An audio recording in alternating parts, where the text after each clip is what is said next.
안녕하십니까. 북구선거방송토론위원회가 주관하는 제21대 국회의원 선거 북구울 후보자 토론회 사회를 맡은 정병준입니다. 4.15 총선이 이제 일주일 앞으로 다가왔습니다. 후보들마다 다양한 정책과 비전을 제시하면서 표심잡기에 나서고 있는데요. 남은 기간 동안 유권자들도 후보들의 정책과 공약을 꼼꼼하게 비교, 점검해 봐야겠습니다. 오늘 준비한 정책 토론회를 통해서 후보자들의 자질과 비전을 살펴보시기 바랍니다.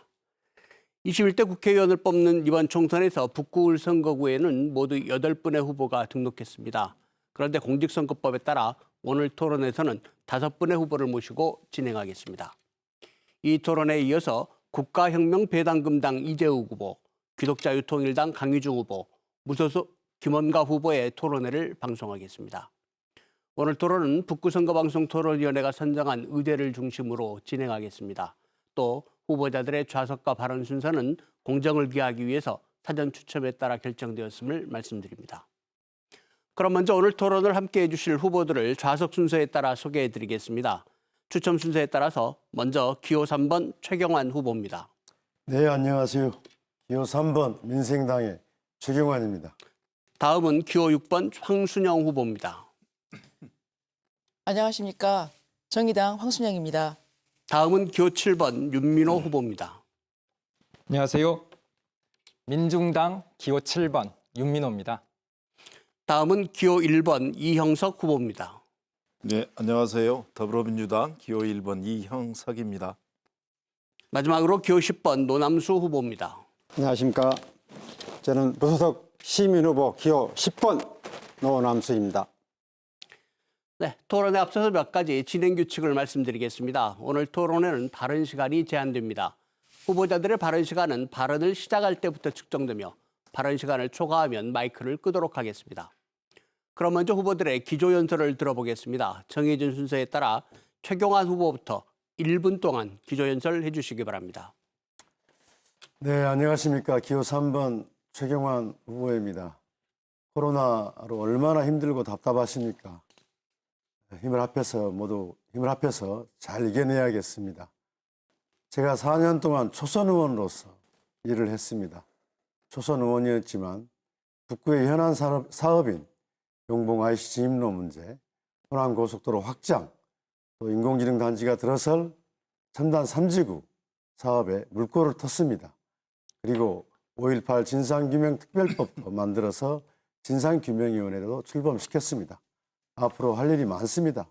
제 재선 도전 이유 중에 하나는 2년 후에 있을 대통령 선거에서 김대중, 노무현, 문재인 정부에 이은 4기 개혁 정권을 창출하는 데 있습니다. 재선 의원 최경환, 힘있는 재선 의원으로 이런 일들을 할 수 있도록 북구 주민들께서 다시 한번 기호 3번 저 최경환에게 기회를 주십시오. 감사합니다. 네, 다음은 황순영 후보 역시 1분 동안 말씀해 주시기 바랍니다. 존경하는 광주 시민 여러분, 북구울 주민 여러분, 저는 북구울 국회의원 후보 정의당 기호 6번 황순영입니다. 우리 사회는 불평등이 점점 심화되고 있지만 기존의 양당 기득권 정치 세력은 이에 대해서 근본적인 해결책을 내놓지 못하고 있습니다. 기후 문제도 마찬가지입니다. 인류와 생태계는 하루하루 위협받고 있지만 양당 정치 세력은 이에 대해서도 근본적인 대답을 내놓고 있지 못합니다. 코로나19와 같은 전 세계적 감염병 재난 앞에서 이제 정치가 그 소명을 해야 할 시기입니다. 저 황순영은 더 나은 미래를 상상하고 그 미래를 상상을 현실로 만드는 정치를 하겠습니다. 기후위기, 감염병위기, 민생위기 앞에서 대한민국을 바로 세우고 시민의 삶을 지키는 정치를 하겠습니다. 기호 6번 정의당 황순영입니다. 네, 이어서 윤민호 후보 역시 1분 동안 말씀해 주시기 바랍니다. 안녕하십니까. 민중당 국회의원 후보 기호 7번 윤민호입니다. 이번이 5번째 출마입니다. 혹자는 묻습니다. 선거에 미친 것 아니냐고. 저는 이렇게 답합니다. 선거에 미친 게 아니라 세상을 바꾸는 데 미쳤다고. 삼각동의 초고압 송전탑으로부터 우리 아이들이 고통받고 있을 때 민주당의 후보 어디에 있었습니까? 일곡동 불법 매립 쓰레기 문제로 일곡동이 술렁거리고 있을 때 현직 의원이자 민생당 후보 도대체 무엇을 했습니까? 통합진보당을 계승한 민중당, 저 윤민호는 주민들과 동고동락하면서 삼각동 초고압 송전탑을 지중화했습니다. 지금은 일곡동 불법 매립 쓰레기 문제를 싸우고 있습니다. 네, 이어서 이영석 후보 역시 1분 동안 말씀해 주시기 바랍니다. 네, 안녕하세요. 존경하는 광주 시민 여러분, 사랑하는 북구 주민 여러분, 그리고 KBS 시청자 여러분, 대단히 반갑습니다. 더불어민주당 북구을 국회의원 후보 기호 1번 이영석입니다. 코로나19 사태가 장기화되면서 우리 시민들이 많은 어려움을 겪고 있습니다. 먼저 송구하다는 말씀과 함께 또 1호에 말씀도 드립니다. 긴급 재난지원기금 조속히 집행될 수 있도록 노력하겠습니다. 그리고 또 코로나19가 조속히 종식될 수 있도록 또 최선을 다하겠습니다. 이번 4.15 총선은 매우 중요한 선거입니다. 4년 전에 탄핵됐던 박근혜 그리고 자유한국당 세력들이 다시 미래통합당으로 옷을 갈아입고 문재인 정부의 발목을 잡는 반칙과 반개혁을 일삼고 있습니다. 막아내야 합니다. 더불어민주당에게 다시 한번 힘을 주십시오. 기호 1번 이영석입니다. 고맙습니다. 네, 마지막으로 노남수 후보 마찬가지로 1분 드리겠습니다. 존경하는 광주 시민 여러분, 그리고 사랑하는 북구 을 지역 주민 여러분, 저는 일곡동에서 태어나서 13년간 삼성을 혁신하고 또 나와서는 약 20년간 반부패 활동에 전념하고 있습니다. 광주하면 민주당 공천 받으면 무조건 당선되는 거, 저는 이것부터 깨고 싶어서 초지일관 무소속으로만 출마하고 있습니다. 광주에서부터 이것을 변화시켜야 대한민국이 바꾸고 전라민국이라는 오명을 씻을 수 있는 것입니다. 어제 전두환 씨 재판에 갔었습니다. 민주당, 민생당 후보 아무도 없더군요. 저는 그 자리에서 그랬습니다. 전두환 씨는 당장 광주 시민들께 그리고 5천 명의 희생자와 그 유가족들께 무릎 꿇고 사죄하라. 정말 광주 정신이 이런 거 아닌가 이런 생각을 합니다. 아무튼 이번 15일 최선의 선택을 해주시기 바랍니다. 감사합니다. 네, 본격적인 토론에 들어가기 앞서서 한 가지 당부 말씀드리겠습니다. 오늘 토론은 후보자들의 정책 공약과 비전을 알아보는 그런 시간입니다. 상대 후보에 대한 인신공격이나 비방하는 발언은 삼가해 주시고 건설적인 정책 토론이 될 수 있도록 다 함께 협조해 주시기 바랍니다. 그럼 본격적인 토론을 시작하겠습니다. 첫 번째 토론은 공통질문에 대한 각 후보들의 정견 발표와 함께 후보 간 질의응답이 이어지는 그런 순서입니다. 먼저 후보들께 묻겠습니다. 현재 북구 첨단 산업단지는 광산업 기업들이 밀집되어 있습니다. 그런데 중국과 인도 등 광산업 신흥 국가들이 급속한 성장세를 보이고 있어서 북구 지역의 광산업 업체들의 세계 시장 경쟁력이 약화되고 있는 그런 실정입니다. 지자체로서는 처음으로 AI 선도도시를 선포한 광주시의 정책 방향에 맞춰서 첨단 단지의 산업 구조의 변화 필요성은 없는지, 또 있다면 어떤 정책 대안이 필요한지 말씀해 주시기 바랍니다. 추첨 순서에 따라서 황순영 후보부터 답변해 주시기 바랍니다. 시간은 1분 드리겠습니다. 네, 광주 첨단단지 광산업이 다소 침체를 겪고 있지만 2018년에 국회에서 광융합 기술개발 및 기반조성 지원에 관한 법률이 통과되었고 작년부터 이 법이 시행되면서 광산업이 지방전략사업에서 국가전략산업으로 본격 육성되는 계기를 갖게 되었습니다. 네, 광산업은 이제 광융합 기술로 산업 변화를 해야 합니다. 광융합 기술은 전통적인 광산업의 타 분야 기술과 결합하여 제품의 부가가치를 높이고 신제품, 서비스를 창출하는 산업입니다. 첨단 3지구의 AI 집적단지와 연계해서 첨단 과학산업단지의 광산업을 연계하면 시너지 효과를 낼 수 있을 것이다 이렇게 생각하고요. 광산업이 빠르게 광융합 기술로 변화할 수 있도록 지원하고 기술 인력 확보를 하고 수출길을 열어주는 등 지원을 해주는 것이 필요하다 이렇게 생각하고 있습니다. 네, 이번에는 윤민호 후보의 답변을 듣겠습니다. 시간은 역시 1분 드리겠습니다. 네, 인공지능 시대가 인류 문명에 미칠 파급력은 대단합니다. 오죽하면 4차 산업혁명이라고 하겠습니까? 그러나 우리의 바람대로 인공지능이 우리들의 삶과 사회를 더욱 편리하고 윤택하게 해주는 것이 아니라 오히려 예상치 못한 대재앙을 초래할 수 있습니다. 인공지능이 인간의 노동력을 덜어주는 것이 아니라 오히려 인간의 일자리를 빼앗아가고 모든 사람들에게 혜택을 골고루 돌아가게 하는 것이 아니라 특권층에게만 혜택이 집중되어 오히려 사회 양극화와 빈부격차를 더욱 촉진시키는 결과를 초래할 수 있습니다. 그래서 인공지능이 미치는 사회 영향평가를 통해 일자리 안정망 구축과 인공지능 윤리 지침 등을 마련해서 사람 중심의 AI 시대를 구현할 수 있도록 정책을 마련하겠습니다. 네, 이번에는 이영석 후보의 답변을 듣겠습니다. 시간은 예. 역시 1분입니다. 광산업과 관련돼서는 이제 김대중 대통령께서 국가 균형 발전을 위해서 지역의 전략 산업으로 과거에 4개 도시의 전략 산업들을 배정해 주셨습니다. 대구에는 밀라노 프로젝트, 섬유를 중심으로 한 밀라노 프로젝트를, 그리고 경남에는 창원을 중심으로 한 기계, 그리고 부산에는 신발, 그리고 이제 광주의 광산업을 이렇게 배정을 해 주셨는데, 지금 돌이켜 보면 광산업에 대한 투자된 만큼 기업의 성장이나 고용 창출이 이루어지고 있지 않다는 생각을 갖고 있습니다. 여기에는 여러 가지 요인이 있습니다만 대기업의 참여가 부진했던, 즉 큰 기업은 없고 기관만 남는 이런 문제점이 있어서 앞으로는 AI 집적화 단지와 연계시켜서 광산업을 좀 더 융합 발전시킬 수 있는 방안들을 다시 모색해야 될 그런 필요성이 있다고 생각합니다. 네, 이어서 노남수 후보의 답변을 듣겠습니다. 시간은 역시 1분입니다. 네, 첨단 산업단지의 구조 변화 필요성 물론 좋습니다. 또 AI 선도 도시 좋습니다. 그렇지만 저는 말보다는 실천을 했으면 좋겠습니다. 저는 10수년 전 삼성 광주 공장에서 대단히 백색가전을 이전해 보는데 참여해 본 경험이 있습니다.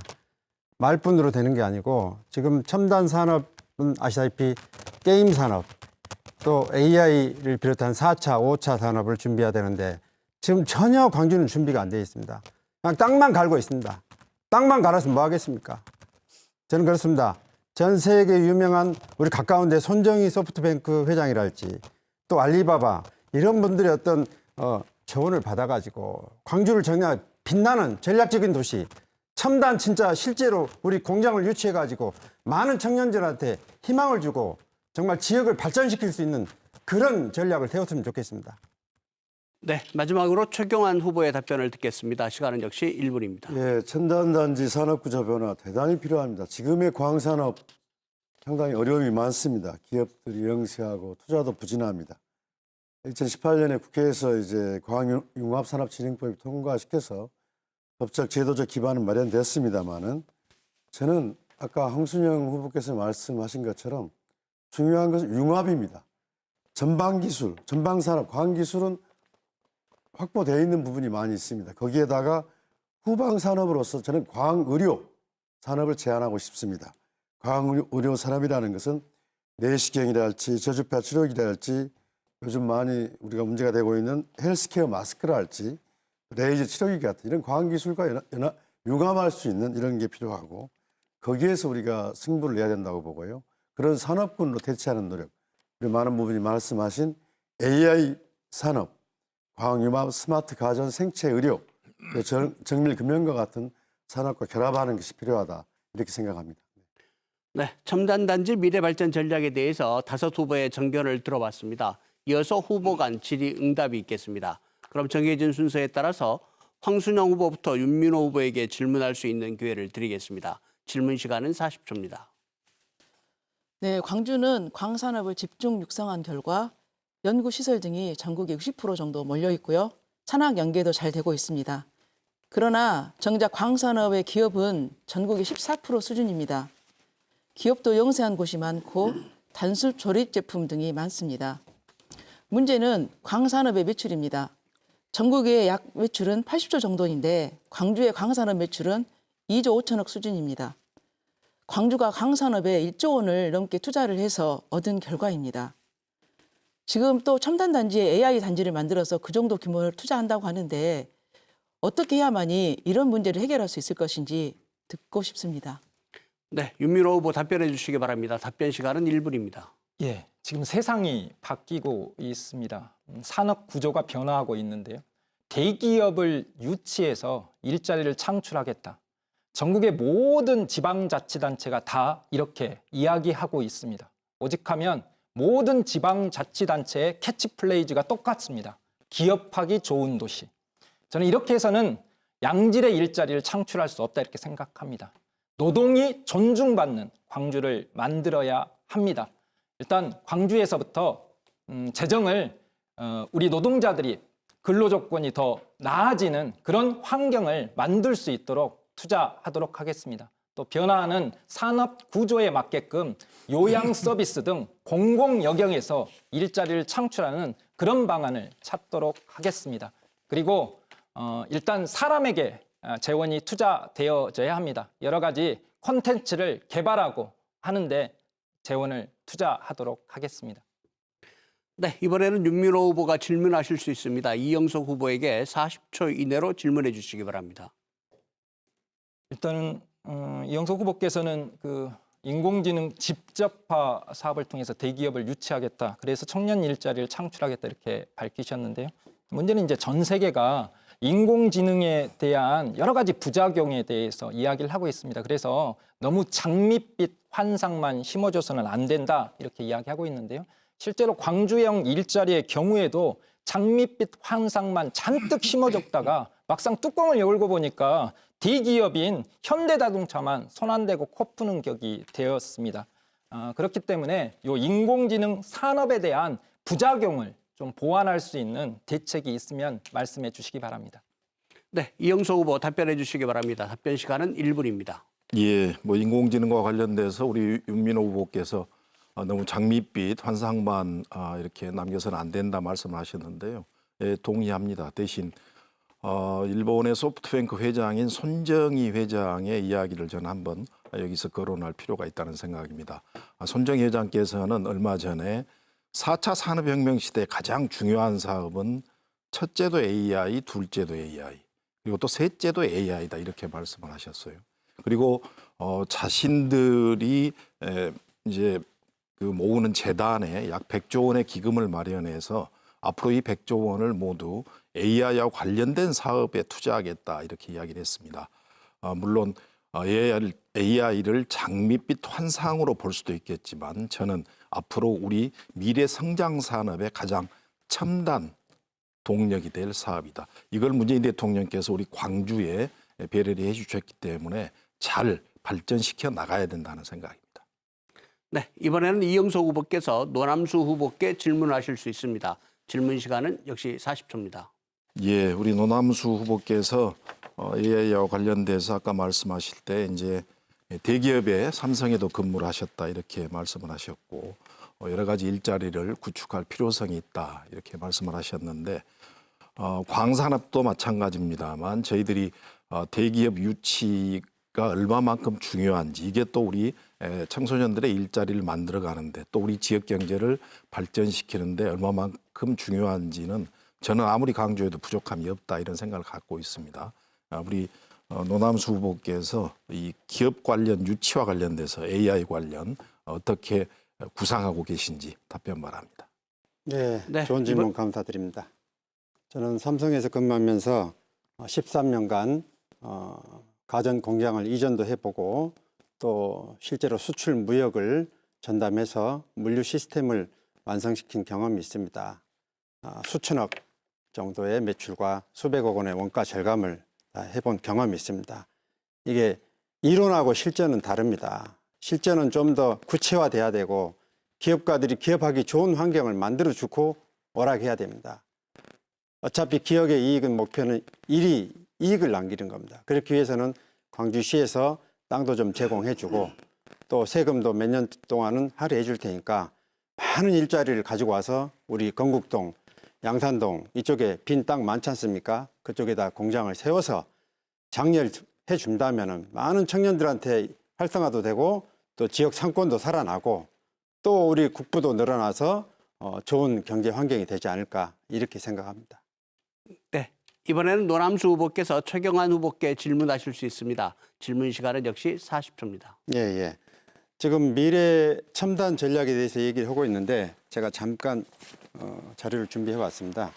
이건 이제 제 아이디어인데 지금 전 세계가 이제 젊은 청년들 또 e스포츠 관련해 가지고 많은 각광을 받고 있고 수조 원대 이상의 매출을 올리고 있습니다. 이것만 보시더라도 중국의 베이징에서 약 한 4만 명이 이 게임을 즐기면서 그 주변의 상권을 살리고 있고 수많은 부가가치를 일으키고 있는데 우리 최경환 후보는 4년 동안 국회의원 하면서 지금 전혀 진척이 안 된 것 같은데 앞으로 진척할 계획이 첨단 2단지나 있으신지. 네, 최경환 후보 1분 이내로 답변해 주시기 바랍니다. 질문 요지가 e스포츠 산업을 말씀하시는 건가요? 그걸 포함한 이제 첨단 2단지, 3단지에 대해서 전체적으로. 제가 국회 문화체육관광위원회 위원으로서 e스포츠 산업의 중요성은 누구보다 잘 알고 있습니다. 저도 최근 대학생 청소년들과 대화해서 우리 지역에도 광주에도 또 북구에도 공공기관 주관으로 젊은이들이 참여할 수 있는 젊은 친구들이 게임방에만 있지 않고 공공시설에 나와서 e스포츠 경진대회를 하면 어떻겠느냐 하는 그런 제안을 하고 한 적이 있었는데요. 앞으로 진행될 그 AI 단지 또 광산업의 활성화 과정에서 e스포츠 산업은 매우 중요하고 활성화하기 위한 중앙정부나 지방자치단체의 그런 노력들, 그런 프로그램들, 축제와 같은 e스포츠 경진대회 같은 게 북구나 광주에서 열렸으면 좋겠다 이런 생각을 가지고 있습니다. 네, 마지막으로 최경환 후보께 질문할 기회를 드리겠습니다. 황순영 후보께 40초 이내로 질문하실 수 있습니다. 예, 황순영 후보님, 기술 분야에 어느 누구보다도 에너지 분야에 또 전문가시고 해서 몇 가지 물어보겠습니다. 앞에 분들이 이제 광산업 산업구조 개편, 첨단지구 산업지구 개편을 위해서 대기업 유치를 해야 된다 이런 말씀을 많이 하시는데 제 경험으로는 광주에 와서 이 많은 대기업들이 삼성이나 대우들이 이렇게 있다가 떠나버리고 큰 상처를 주고 만 경험들이 많아요. 또 그래서 AI나 인공지능이나 광산업은 우리 지역의 중소기업, 창의기업들이 참여할 수 있는 지원 체제를 만드는 게 중요하다 이렇게 생각하는데 그 분야에 대해서 우리 황 후보님 좀 답변을 부탁드리겠습니다. 네, 제가 좀 전에 그 윤민호 후보님에게 질문을 했을 때도 마찬가지로 말씀을 드렸는데요. 지금 그 광주의 광산업이 전국의 14% 규모입니다. 그런데 매출은 3% 규모입니다. 이것은 말씀하다시피 그 광산업을 이끌 만한 큰 기업이 없고 매출을 일으킬 만한 그런 강력한 어떤 기술력이 있는 기업이 없다. 이것이 가장 큰 문제라고 저는 생각을 하고 있고요. 그래서 이것을 어떤 꼭 대기업, 구체적인 대기업을 꼭 유치해야 된다. 이런 것보다는 강소기업들이 많이 유치가 되어야 되고 지금까지 1조를 투자하면서 이런 강소기업들이 광주에 올 수 있는 동기들을 만들어내지 못하고 인프라에만 이것을 투자했기 때문에 이런 문제가 발생한 것이 아닌가 이렇게 생각을 하고 있습니다. AI 집적단지도 마찬가지로 많은 인력들이 필요한데 이런 인력들이 내려올 수 있는 동인을 광주시가 만들어내야 한다 이렇게 보고요. 그래서 그것은 대기업이냐 중소기업이냐의 문제가 아니라 사람들이 올 수 있는 환경이냐 아니냐 이것이 가장 큰 문제라고 생각합니다. 끝났습니다. 이번에는 개별 의제에 대한 각 후보들의 정견을 들어보도록 하겠습니다. 먼저 윤민호 후보께 묻겠습니다. 오는 7월이면 공원 일몰제 시행으로 지역 내 도심 공원들이 줄어들 위기에 처해 있습니다. 도심 속 자연 환경은 시민들의 삶의 질을 결정하는 중요한 조건이기도 한데요. 미세먼지와 폭염 등의 기후변화가 심각한 상황에서 무등산권을 비롯해서 도심 속 숲과 습지를 활용하는 녹색 생활 도시 건설을 위해 필요한 정책은 무엇이라고 생각하는지 답변해 주시기 바랍니다. 시간은 1분 드리겠습니다. 네, 답변에 앞서 먼저 말씀드리고 싶은 게 있습니다. 정치는 책임지는 것입니다. 도시공원 일몰제를 대비하지 못한 것에 대해 광주에서 그동안 주구장창 집권해온 민주당과 국회의원을 하셨던 분은 최소한 도의적 사과라도 해야 하는 것 아니겠습니까? 기대하고 있겠습니다. 답변 드리겠습니다. 광주가 대구를 제치고 전국에서 가장 더운 도시가 되었습니다. 바람길을 열고 물길을 복원해야 합니다. 바람길을 막고 있는 초고층 아파트를 규제해서 바람길을 열겠습니다. 복개된 용봉천과 서방천을 생태하천으로 복원하겠습니다. KTX가 들어오지 않는 광주역을 폐쇄하고 광주의 센트럴파크로 만들겠습니다. 기차가 다니지 않는 철길, 푸른길로 조성해서 남구에서부터 시작된 푸른길을 우남동, 독림동으로 이어가도록 하겠습니다. 네, 이번에는 이영석 후보께 질문 드리겠습니다. 예. 이번 총선은 연동형 비례대표제 실시 이후에 처음 치러지는 선거입니다. 정치구조 다변화를 위해 통과됐던 법안인데 결과적으로는 비례 위성정당 등이 출연하면서 또다시 거대 양당 대결 양상을 보이고 있습니다.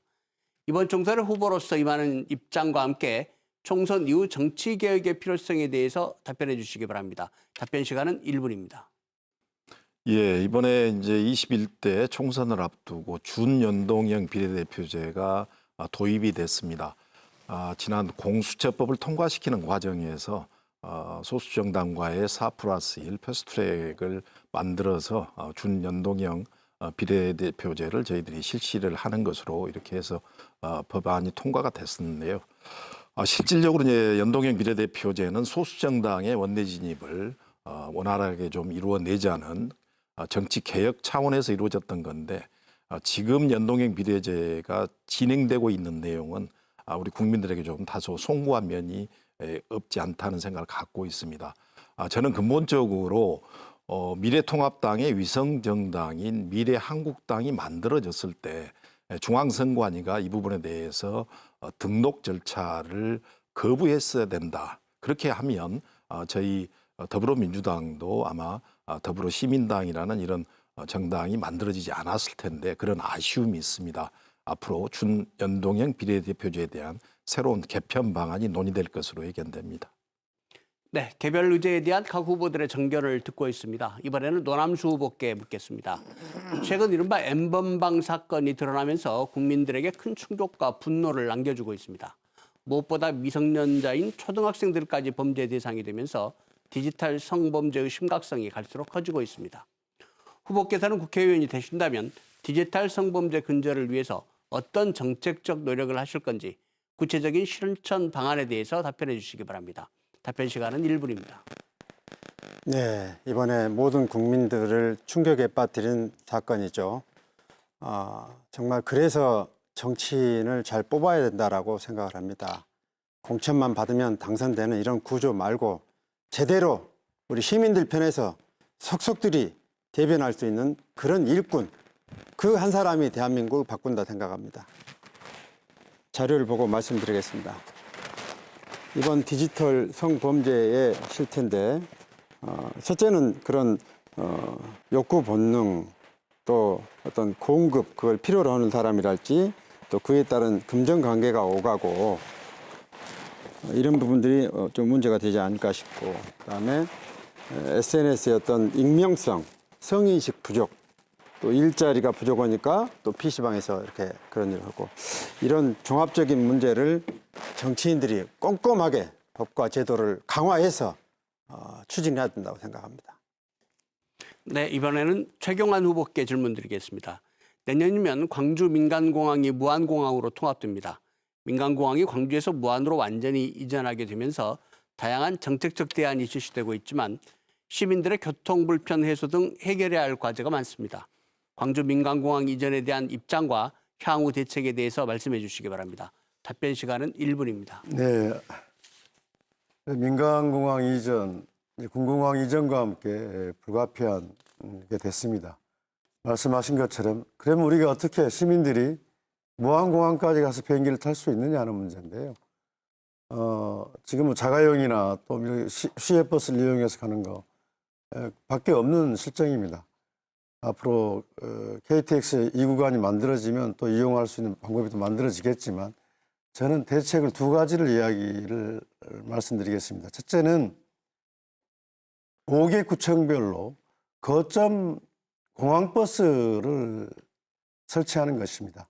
주요 지역에 공항버스를 탈 수 있는 곳을 만드는 것이고, 근본적으로는 저는 광주의 공항 도심 터미널을 서울의 강남 터미널처럼 만들어서 수속도 하고 면세점도 이용하고 바로 공항버스를 타고 무안공항으로 갈 수 있도록 그런 대책을 시급하게 세워야 된다, 이렇게 생각합니다. 네, 마지막으로 황순영 후보께 질문 드리겠습니다. 코로나19 확산 사태가 지속되면서 국민보건과 함께 경기 침체가 심각한 상황입니다. 지역 산업 구조상 자영업자와 영세 중소상공인들이 집중돼 있는 만큼 지역이 느끼는 경제 위기감도 큽니다. 현재 경제 위기 상황을 극복하는 데 효과적인 정책 방안이 있다면 답변해 주시기 바랍니다. 시간은 역시 1분입니다. 네, 정의당은 이미 전 국민 1인당 100만 원의 재난 기본소득을 지급할 것과 더불어 자영업자에 대해서는 추가적인 긴급 생계 지원 대책을 시행할 것을 촉구하고 있습니다. 재난 기본소득을 실행해서 전 국민 1인당 100만 원씩이 시장에 풀리면 그만큼 현금 유동성이 생기고 가정과 골목, 지역 경제가 고루 회복될 수 있는 전기를 마련할 수 있습니다. 코로나19로 매출이 줄었어도 임차료와 세금, 공과금 등 고정비용은 그대로입니다. 무작정 착한 건물주만 믿을 수는 없습니다. 3개월간 300만 원씩 임대료를 직접 지원하고 세금과 공과금도 3개월분을 100% 면제시키겠습니다. 주요 선진국들이 GDP 대비 10% 수준의 지원을 하고 있는데 우리도 이 정도 긴급하고 선제적인 재정정책을 펴야 자영업자들이 버티고 이 위기를 극복할 수 있다고 봅니다. 네, 지금 이 시각 광주 북구을 후보자 토론회를 진행하고 있습니다. 이번에는 각 후보들의 핵심 공약에 대해서 알아보는 시간을 마련했습니다. 후보들께서 강조하고 있는 핵심 공약이 무엇인지 말씀해 주시기 바랍니다. 먼저 이영석 후보의 공약부터 들어보겠습니다. 시간은 1분 30초입니다. 예, 이영석입니다. 문재인 대통령께서 애타면제 사업, 저희들이 정확한 용어로는 국가 균형 발전을 위한 지역 수권 사업인데요. 경인 지역 즉 수도권을 제외한 14개 광역 시도에 이제 국가 균형 발전 사업들을 하나씩 신청을 하도록 해서 지난해 저희들이 AI 사업이라는 인공지능 사업을 확정을 받았습니다. 많은 자치단체들이 SOC 사업을 요청을 했었는데요. 우리 광주와 울산광역시만 R&D 사업을 요청을 해서 저는 이 R&D 사업을 우리 광주는 참 잘했다, 이런 생각을 갖고 있습니다. 앞으로 새로운 미래 성장 동력을 만들어야 낼 수 있는 그런 인공지능 집적화 단지는 매우 중요한 사업이기 때문에 이 인공지능 집적화 단지를 조성하는 예산, 지금 이제 그린벨트 해제됐고요. 데이터 3법 만들어졌습니다. 이제는 어떻게 국가나 지방자치단체 예산을 확보하느냐, 이게 관건이기 때문에 앞으로 예산을 확보해서 AI 집적화 단지를 조기에 조성할 수 있도록 최선을 다하겠습니다. 두 번째는 지난 과거에 97년에 우리 광주시의 운전면허 시험장이 나주로 이전이 됐었습니다. 그동안 20여 년이 넘도록 굉장히 어려움을 겪어왔는데 다시 우리 광주의 운전면허 시험장을 북구에 유치해서 주민들이 편리하게 면허를 딸 수 있게끔 그렇게 하도록 하겠습니다. 네, 이번에는 노남수 후보의 공약 발표가 있겠습니다. 시간은 마찬가지로 1분 30초입니다. 예, 국회의원들 공약 많이 하죠. 영봉 IC 문제랄지 31사 이전 문제는 10몇 년째 나오고 있는 공약으로 알고 있고요. 저는 그것보다 실천 가능한 공약 우선적으로 하겠습니다. 우선 국민들이 원하시는 국회의원 특권 축소하고 내려놓는 차원에서 저는 4년치 급여 전액을 약자와 장애인 또 다문화 가정 등을 위해서, 취약계층을 위해서 전액 기부하고 싶습니다. 둘째는 현재 북구청 자리가 교통체증이나 이런 걸로 상당히 교통이 혼란스럽고, 그래서 건국동, 본촌동 그쪽 인근에 유유부지가 좀 많이 있습니다. 그래서 북구 전체를 놓고 봤을 때 가장 중간쯤에다가 북구청 자리를 마련해서 이전하고, 또 기존 자리는 청년 일자리 센터랄지 다문화 커뮤니티랄지 이런 걸로 만들고, 또 건국동 일대에 우리 농민들이 많이 계십니다. 그래서 그런 농민들한테 판로도 좀 개척할 겸 해서 각화동 같은 농산물 대형 유통센터와 화물센터를 유치해서 건국동, 양산동 일대 교통과 또 행정 편의를 확실하게 해소하겠습니다. 이를 비롯해서 여러 가지 혁신적인 정책들이 많이 준비되어 있습니다. 아무튼 이번에 꼼꼼히 공보물 오늘 도착하셨죠? 따져보시고 판단해 주십시오. 감사합니다. 네, 이어서 최경환 후보의 공약 발표가 있겠습니다. 시간은 역시 1분 30초입니다. 네. 여러 차례 말씀드렸고 공보문에도 적시를 했습니다마는 지역 공약으로는 저는 북구에 흐르는 영산강, 보물 같은 곳입니다. 영산강 부근 일대를 친환경적으로 개발해서 레저 스포츠식으로 좀 만드는 영산강 프로젝트를 시작하도록 하겠습니다. 그래서 주민들이 서울의 한강처럼 또 울산의 태화강처럼 주민들이 즐길 수 있는, 레저를 즐길 수 있는 공간으로 하는 사업을 공약을 내놓고 있고요. 두 번째로는 영봉 IC 진입로 이제 해결의 가닥을 잡았습니다. 4,031억 원으로 사업 예산이 확정이 되었고 먼저 진입로 문제를 해결하고 또 동광주에서 독림동까지 먼저 호남고속도로를 확장하는 그런 걸 우선 착공을 하도록 하겠습니다. 그리고 5.18 진상조사위원회 출범했습니다. 예산도 부족하고 인원도 부족합니다. 원만히 진행되도록 하겠습니다. 또 이것만은 반드시 하겠습니다. 누더기가 되어버린 선거제 개혁, 정치개혁 제1호 과제로 해서 유성정당을 금지하는 법안을 제출해서 반드시 정치개혁을 이뤄서 하겠습니다. 지금 비례투표용지에 1번, 2번이 없습니다. 후보를 내지 않았습니다. 이상한 정당을 만들어서 투표하는 상황이 오고 있습니다. 정치개혁 반드시 이루겠다는 말씀을 드립니다. 네, 다음은 황순영 후보의 공약 발표가 있겠습니다. 시간은 마찬가지로 1분 30초입니다. 네, 존경하는 광주 시민 여러분, 저는 여성이 안전하고 당당한 나라를 만들겠습니다. 2018년에 여성들의 소득은 남성 소득의 63% 수준이었습니다. 저는 성별 임금 격차 해소법을 제정해서 남녀 임금 격차를 해소하겠습니다.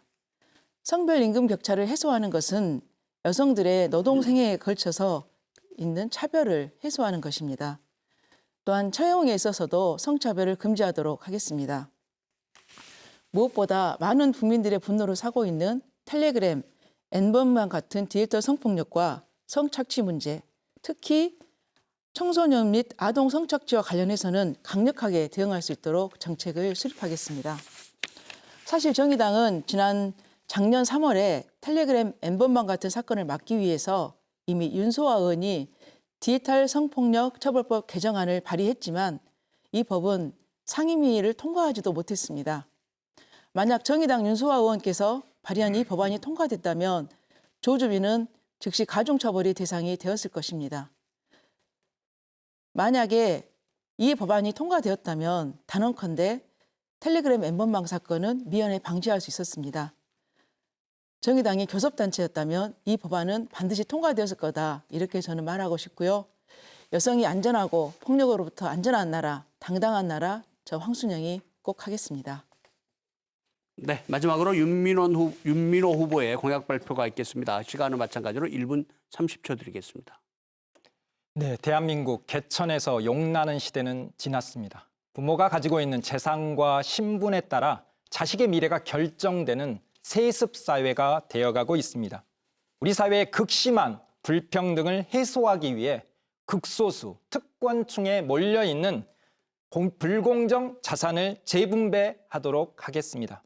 국민 1인당 자산은 110억까지만 소유할 수 있도록 해서 서민들에게 재분배하겠습니다. 집은 사는 것이 아니라 사는 곳이어야 합니다. 주택은 3채 이상 소유할 수 없도록 해서 집 없는 사람이 없도록 하겠습니다. 민주노동당이 무상의료, 무상교육으로 복지국가 시대를 열었습니다. 이제 민주노동당, 통합진보당을 계승한 민중당이 복지를 넘어 자산 재분배로 새로운 사회를 열겠습니다. 인구 3만이 밀집되어 있는 7지구에 발생한 불법 매립 쓰레기 문제, 민중당, 저 윤민호가 반드시 해결하겠습니다. 송전탑 없는 북구를 만들겠습니다. 연제동, 매곡동, 삼각동으로 이어지는 초고압 송전탑은 지난 50여 년 동안 우리 주민들의 건강과 재산권을 위협해 왔습니다. 삼각동 송전탑을 지중화해온 그 경험을 살려 이제 북구 전역에 송전탑 없는 북구를 만들겠습니다. 네, 지금 이 시각 광주 북구 을 후보자 토론회를 진행하고 있습니다. 이번에는 후보 간 1대1 주도권 토론이 있겠습니다. 정해진 시간 동안 주도권을 가진 후보가 나머지 후보들에게 자유롭게 질문하고 답변하는 방식으로 진행하겠습니다. 이번 주도권 토론은 앞서 답변해 주신 핵심 공약을 중심으로 질문해 주시기 바랍니다. 단 원활한 토론 진행을 위해서 질문은 최소 3명 이상의 상대 후보에게 각각 1회씩 질문해 주시고 질문과 답변 시간은 되도록 1분 이내로 정리해 주시기 바랍니다. 또 확인되지 않은 사실이나 인신공격적인 질문을 삼가해 주시고 심층적인 토론이 될 수 있도록 협조해 주시기 바랍니다. 먼저 정해진 순서에 따라 노남수 후보께 토론의 주도권을 드리겠습니다. 상대 후보를 지정하신 후에 질문해 주시기 바랍니다. 정해진 시간은 6분입니다. 네, 저는 먼저 더불어민주당 이영석 후보께 질문하고 싶습니다. 네, 지금 여성의 인권과 사회 시민운동을 위해서 열심히 했던 전진숙 후보가 아쉽게 좀 탈락돼서 좀 위로의 말씀 먼저 드리고 싶고요. 어쨌든 지금 우리 광주의 화두는 많은 일자리를 창출하고 호남 기업을 살리는 거라고 저는 생각을 합니다. 일단은 우리 내부에서 싸울 게 아니라 파일을 키워가지고 10만 개, 100만 개 이렇게 파일을 키워서 그 속에서 이제 많은 우리 자식들, 청년들을 적재적소에 넣고 이렇게 양산해야 된다고 생각을 합니다. 지금 더불어민주당 우리 이영석 후보는 노조위원장을 거쳐서 또 최고위원 또 광주시 경제부시장을 지냈고 또 얼마 전에는 금호아시아나에서 사회이사로 계셨던 걸로 알고 있습니다.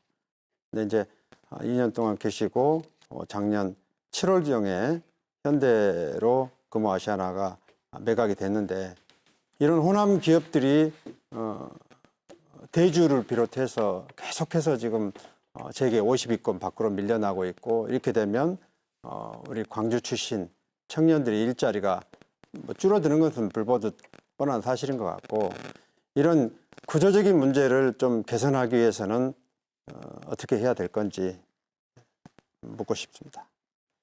네, 노남수 후보께서 질문해 주신 부분, 우리 지역 경제를 어떻게 활성화시킬 것이냐 하는 부분에 대한 질문 같은데요. 굉장히 중요한 화두이다 하는 생각을 갖고 있습니다. 특히 지역 경제 활성화 연계에 대해서 우리 청소년들에 대한 일자리 창출도 굉장히 중요한 문제고요. 그래서 아까 제가 말씀드렸다시피 저는 첫 번째 공약도 AI 집적어단지를 얼마만큼 조기에 그리고 또 많은 예산을 확보해서 경쟁력을 갖춘 집적어단지를 만들어내느냐가 우리 광주의 미래 먹거리를 새롭게 창출해내는 중요한 이제 사업이 될 것이다 하는 생각을 갖고 그 있습니다. 질문을 드린 게 아니라 어떻게 하면 일자리를 많이 끌어올 수 있는가? 그러니까 지금 말씀을 드리고 있잖아요. 예. 그래서 뭐 몇 분들은 이제 강소기업의 중요성도 이야기를 했습니다만 저는 근본적으로 우리 지역의 대기업들이 투자하게 하는 것 굉장히 중요하다고 생각합니다. 이러한 사업들을 육성하는 것은 기본적으로 자본과 기술입니다. 즉 자본은 정부와 아니면 대기업이 이제 자본들을 확충할 수가 있는 거고요. 또 기술도 인재 육성도 굉장히 중요하기 때문에 인재 육성과 관련돼서도 이러한 뒷받침을 할 수 있는 그런 기업들의 유치가 무엇보다 중요해서 방금 금호아시아나 말씀도 하셨는데 우리 지역의 대기업군이 이제 거의 사라졌습니다. 그래서 우리 호남을 대표할 수 있는 이런 새로운 기업들을 유치해서 일자리를 만들어내는 일 굉장히 중요하다 생각을 갖고 있습니다. 알겠습니다. 예. 다음은 우리 민생당 최경환 후보께 질문을 좀 드리고 싶습니다. 4년 동안에 사실 북구가 별로 변한 게 없다는 말씀들을 많이 하십니다.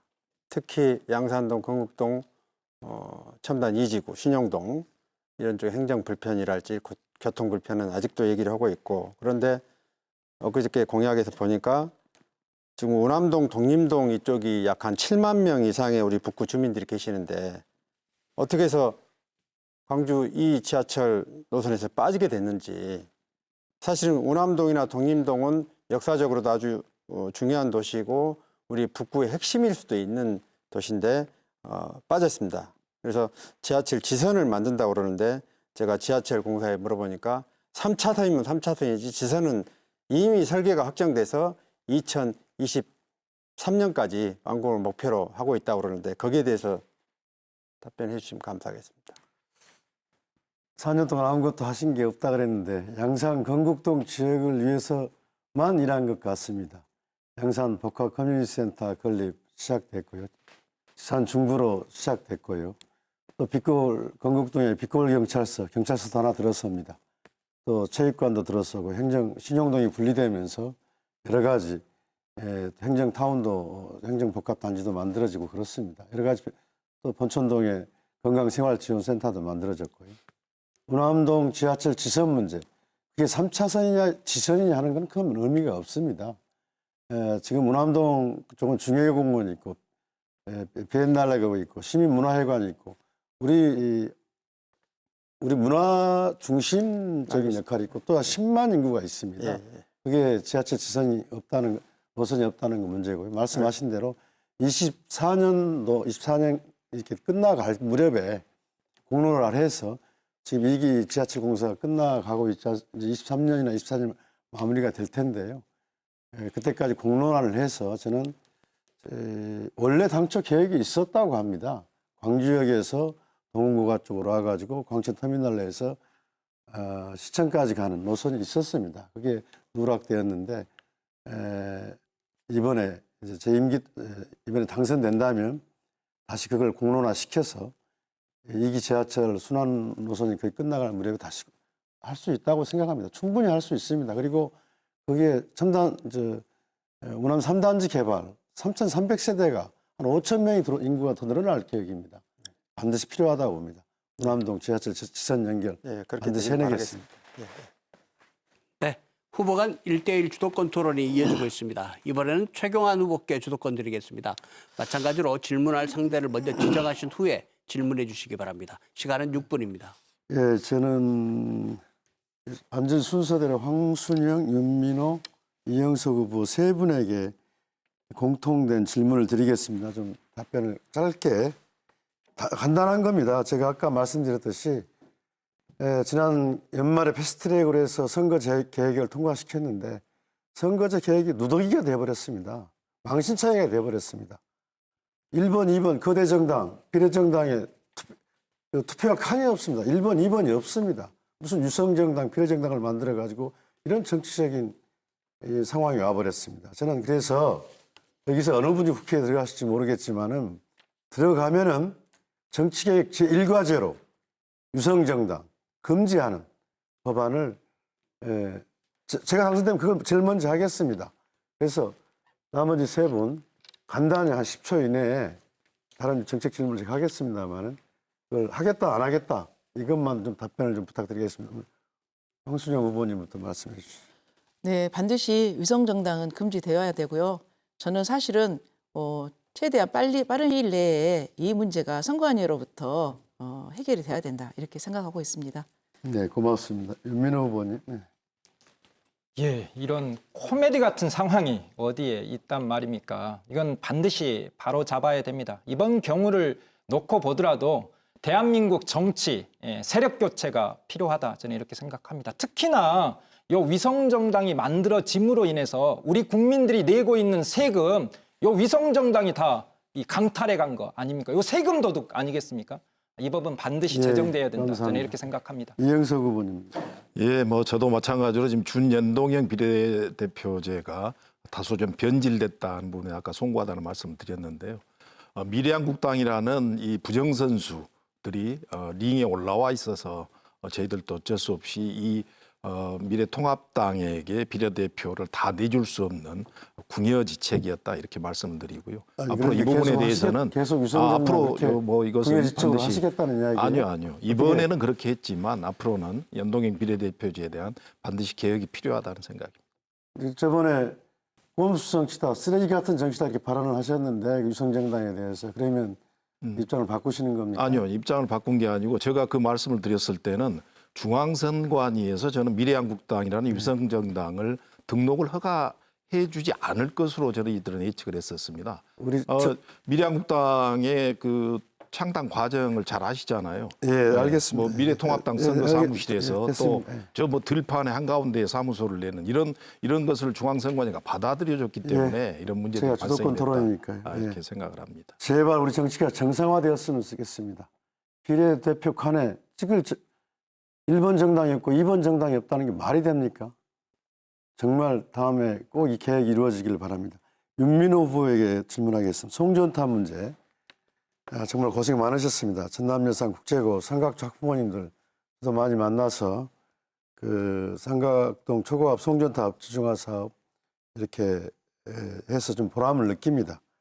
윤민호 후보 또 이제 연제동이나 매곡동 이걸 하고 있는데 제가 알아보니까 전국 송전탑이 한 4만 개가 있어요. 그중에 소송이 발생한 게 한 2천여 건 있습니다. 그렇게 많습니다. 그래서 건강 피해 아주 위험한 이런 상황들인데 저는 이번 광주시에서 현재 매곡동 송전탑을 하는데 민간 주택조합 민간 사업자가 130억, 120억, 광주시가 30억, 한전이 40억 해가지고 180억을 투입해서 현재 매곡동의 송전탑을 지중화한다는 계획을 세우고 있다 이런 이야기를 들었는데요. 이거 어떻게 주택조합 민간 사업자가 부담할 수 있겠습니까? 그리고 광주 전체에도 여러 군데가 있는데 저는 도심지를 통과하는 송전탑 지중화 문제를 전국적으로 해결하기 위해서 국가 중앙정부 차원에서 지원하는 법과 제도를 만들어서 재정적 지원을 해서 그것을 제어하는 지중화하는 그런 정책들이 세워져서 그런 특별법 같은 게 필요하다고 생각합니다. 그랬을 때 해결이 되지 개별로 해서는 그 삼각동 송전탑 얼마나 오래 걸렸습니까? 학생들도 나와서 이렇게 싸우기까지 하고 그래서 그럼 중앙정부 차원의 특별한 지원법이 필요하다. 재정 지원을 할 수 있는 이런 구상을 가지고 있는데 거기에 대해서 우리 윤민호 후보님께서 답변 부탁드리겠습니다.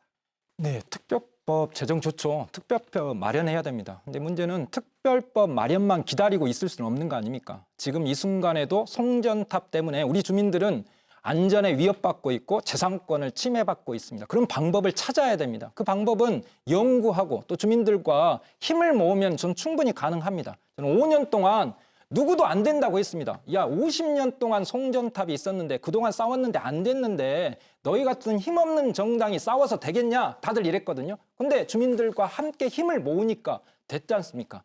그 기간 동안 우리 지역의 집권 여당의 광주시당 위원장이 우리 이영석 후보셨어요. 그때 국회의원 하셨던 분이 우리 최경환 후보셨습니다. 도대체 뭘 하셨습니까?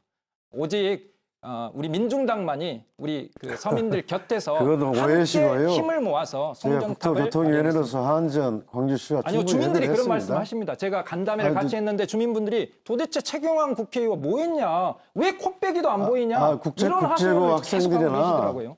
그 삼각도 주민들한테 물어보십시오. 주민들 한번 물어보십시오.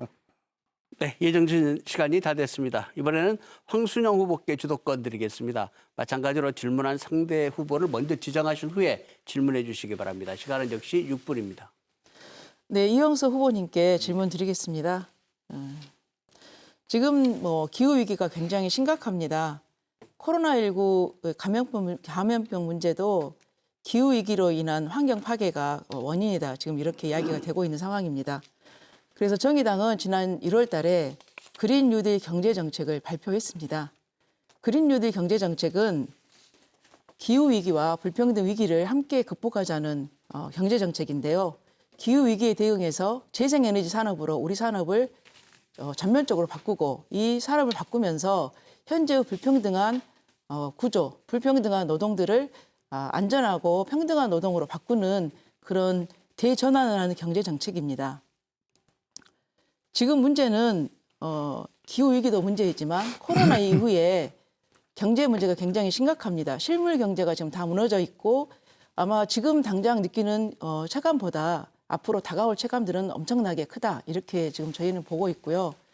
그래서 정의당은 이 그린 뉴딜을 지난 1월에 발표했지만 이번에 다시 저희가 그 정부에 촉구하면서 그린 뉴딜 같은 경제 정책을 통해서 과감한 투자가 이루어져야 된다. 이렇게 지금 말씀을 드리고 있는 상황입니다. 환경 문제도 잡고 또 현재의 경제 위기도 대응할 만한 저희가 기후 그린 뉴딜 정책을 지금 내놓고 있는데 집권 여당이신 민주당에서는 지금 코로나19 이후에 그 심각해지는 경제 위기 문제를 어떻게 대응하실 것인지 또 후보님의 개인적인 의견을 좀 들어보고 싶습니다.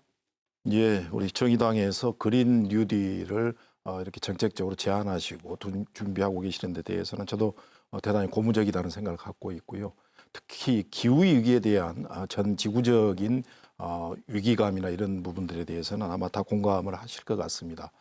저도 경제부시장으로 근무할 시기에 가운데 당시 시장님에게 제레미 리프킨의 3차 산업혁명이라는 책을 제가 드리면서 이 부분에 대한 대응을 하셔야 된다. 네, 후보님 죄송합니다. 제가 한 번 더 자신 질문을 드릴게요. 그러니까 저는 이제 기후 위기는 뭐 당연히 저희가 뭐 긴급하게 대응을 해야 되는 문제인데 저는 지금 현재 코로나 경제 위기로 인한 이제 민생 위기도 지금 문제이지만 현재 지금 실물 경제가 무너져 가고 있는 굉장한 아마 세계적 공황 수준의 어떤 문제들이 다가오고 있는 이 상황에서 예, 말씀을 드릴게요. 민주당의 대안이 어떤 예. 것인지 이걸 좀 여쭤보고 싶습니다. 코로나19로 인해서 뭐 우리 국민들의 안전도 문제지만 지금 지역 경제나 국가 전체적으로 경제에 커다란 영향이 미칠 것 같아서 대단히 걱정스럽습니다. 대신에 이제 정부에서는 지금 소득 하위 70%대에서 가구당 70%에 대해서 이제 긴급 재난 기금을 지금 지원하겠다고 했는데 우리 정의당 입장에서는 1인당 100만 원이잖아요. 물론 많이 주면 좋겠습니다만 50조 원의 재원을 어떻게 마련할 것인지 이런 부분에 대한 고민도 좀 해볼 필요가 있을 것 같고요. 지금 네, 후보님 제가 죄송합니다. 예, 한 번만 더 말씀드릴게요. 4대 보험과 관련돼서 지금 3개월 유예 네, 책을 제 주도권 시간이니까 제가 예, 말씀드리겠습니다. 그러니까 말씀을 드릴게요. 네. 자영업과 아니, 소상공인들 후보님, 위해서 제 주도권 시간이에요. 제가 예. 먼저 말씀드립니다. IMF 때 180조를 투자해서 기업을 살렸습니다. 지금 말씀하신 국가에서 현재 그 정부에서 제안하고 있는 4인 가족 기준 100만 원의 지급은 한 7조 정도, 아마 지방 재정까지 포함하면 10조 정도밖에 해당되지 않는데 지금 10조 정도를 이야기하고 있는 수준이에요. IMF 때는 180조를 투자해서 기업을 살리고 은행 살리고 다 살렸습니다. 그때 누가 희생됐습니까? 네, 노동자들 다 해고되고 자영업자들이 엄청나게 양산되고 그때 발생한 불평등이 지금까지 이어져 오고 있습니다. 그러면 현재의 집권 여당으로서 앞으로 이 예상되는 경제 문제를 해결할 만한 대안이 있어야 되지 않을까요? 이것을 당연히, 말씀드리는 예, 거고요. 당연히 질문은 이제 정부에서도- 답변은 제가 죄송합니다. 다른 분에게도 질문해야 돼서 그만 듣겠습니다. 당연히 정부에서도 긴급 보호자금들에 대한 준비들은 재원들을 그 마련하고 최경환 있습니다. 의원님께 제가 어제 너무 짧게 질문을 드려서 죄송해서요. 다시 한번 질문을 좀 드리겠습니다. 예, 텔레그램 엠번방 사건입니다. 저희가 아까도 제가 말씀드렸지만 디지털 성폭력 처벌법 개정안이 아직 상임위에 멈춰 있고요. 그래서 저희가 정의당은 텔레그램 N번방 방지 및 처벌법 제정을 위해서 선거운동을 하루 쉬고라도 이것을 통과시켜달라 이렇게 말씀드렸지만 거대 양당에 의해서 이게 묵살되고 있었습니다. 이게 저는 양당 정치의 폐해라고 생각을 하고요. 텔레그램 N번방 사건과 원포인트 국회 소집에 대해서 후보님은 어떻게 생각하시는지 답변을 좀 부탁드립니다. 예, N번방 사건 정말 충격적이고 정말 비윤리적이고 반도덕적이고 아주 이건 여성들에 대한 폭력입니다. 엄정하게 다뤄져야 되고 가중처벌돼야 됩니다. 다시는 이런 일이 일어나지 않도록 해야 되는데요. 현실적으로 지금 원포인트 국회를 지금 선거 기간에 여는 건 불가능할 것 같고요. 이번에 재난지원금, 코로나 재난지원금 지원과 관련해 문제와 관련해서 지금 15일 총선이 끝나면 바로 국회를 열어서 4월 말이라도 5월 초라도 국회를 열어서 20대 마지막 과제로 N번방 관련 디지털 성범죄 관련 법안 또 재난지원금 지급하는 심의, 예산 심의 바로 이루어져야 된다고 생각합니다. 네, 감사합니다. 후보님께서도 여성들이 안전하고 폭력으로부터 해방되는 그런 세상들을 위해서 힘써주시기 바랍니다. 네, 그렇게 고맙습니다. 하겠습니다. 네, 이번에는 윤민호 후보께 주도권 드리겠습니다. 마찬가지로 질문할 상대를 먼저 지정하신 후에 질문해 주시기 바랍니다. 시간은 6분입니다.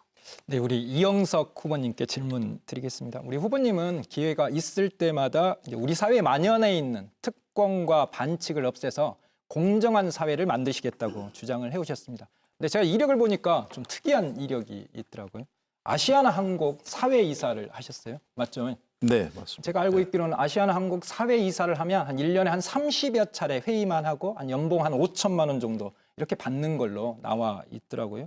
근데 제가 이걸 쭉 보니까 집권 여당의 최고위원 할 때하고 요 사회이사 할 때하고 기간이 겹치더라고요. 무려 10개월이 이렇게 겹치는데 누가 보더라도 집권 여당의 최고위원을 하신 분이 대기업의 사회이사를 한다?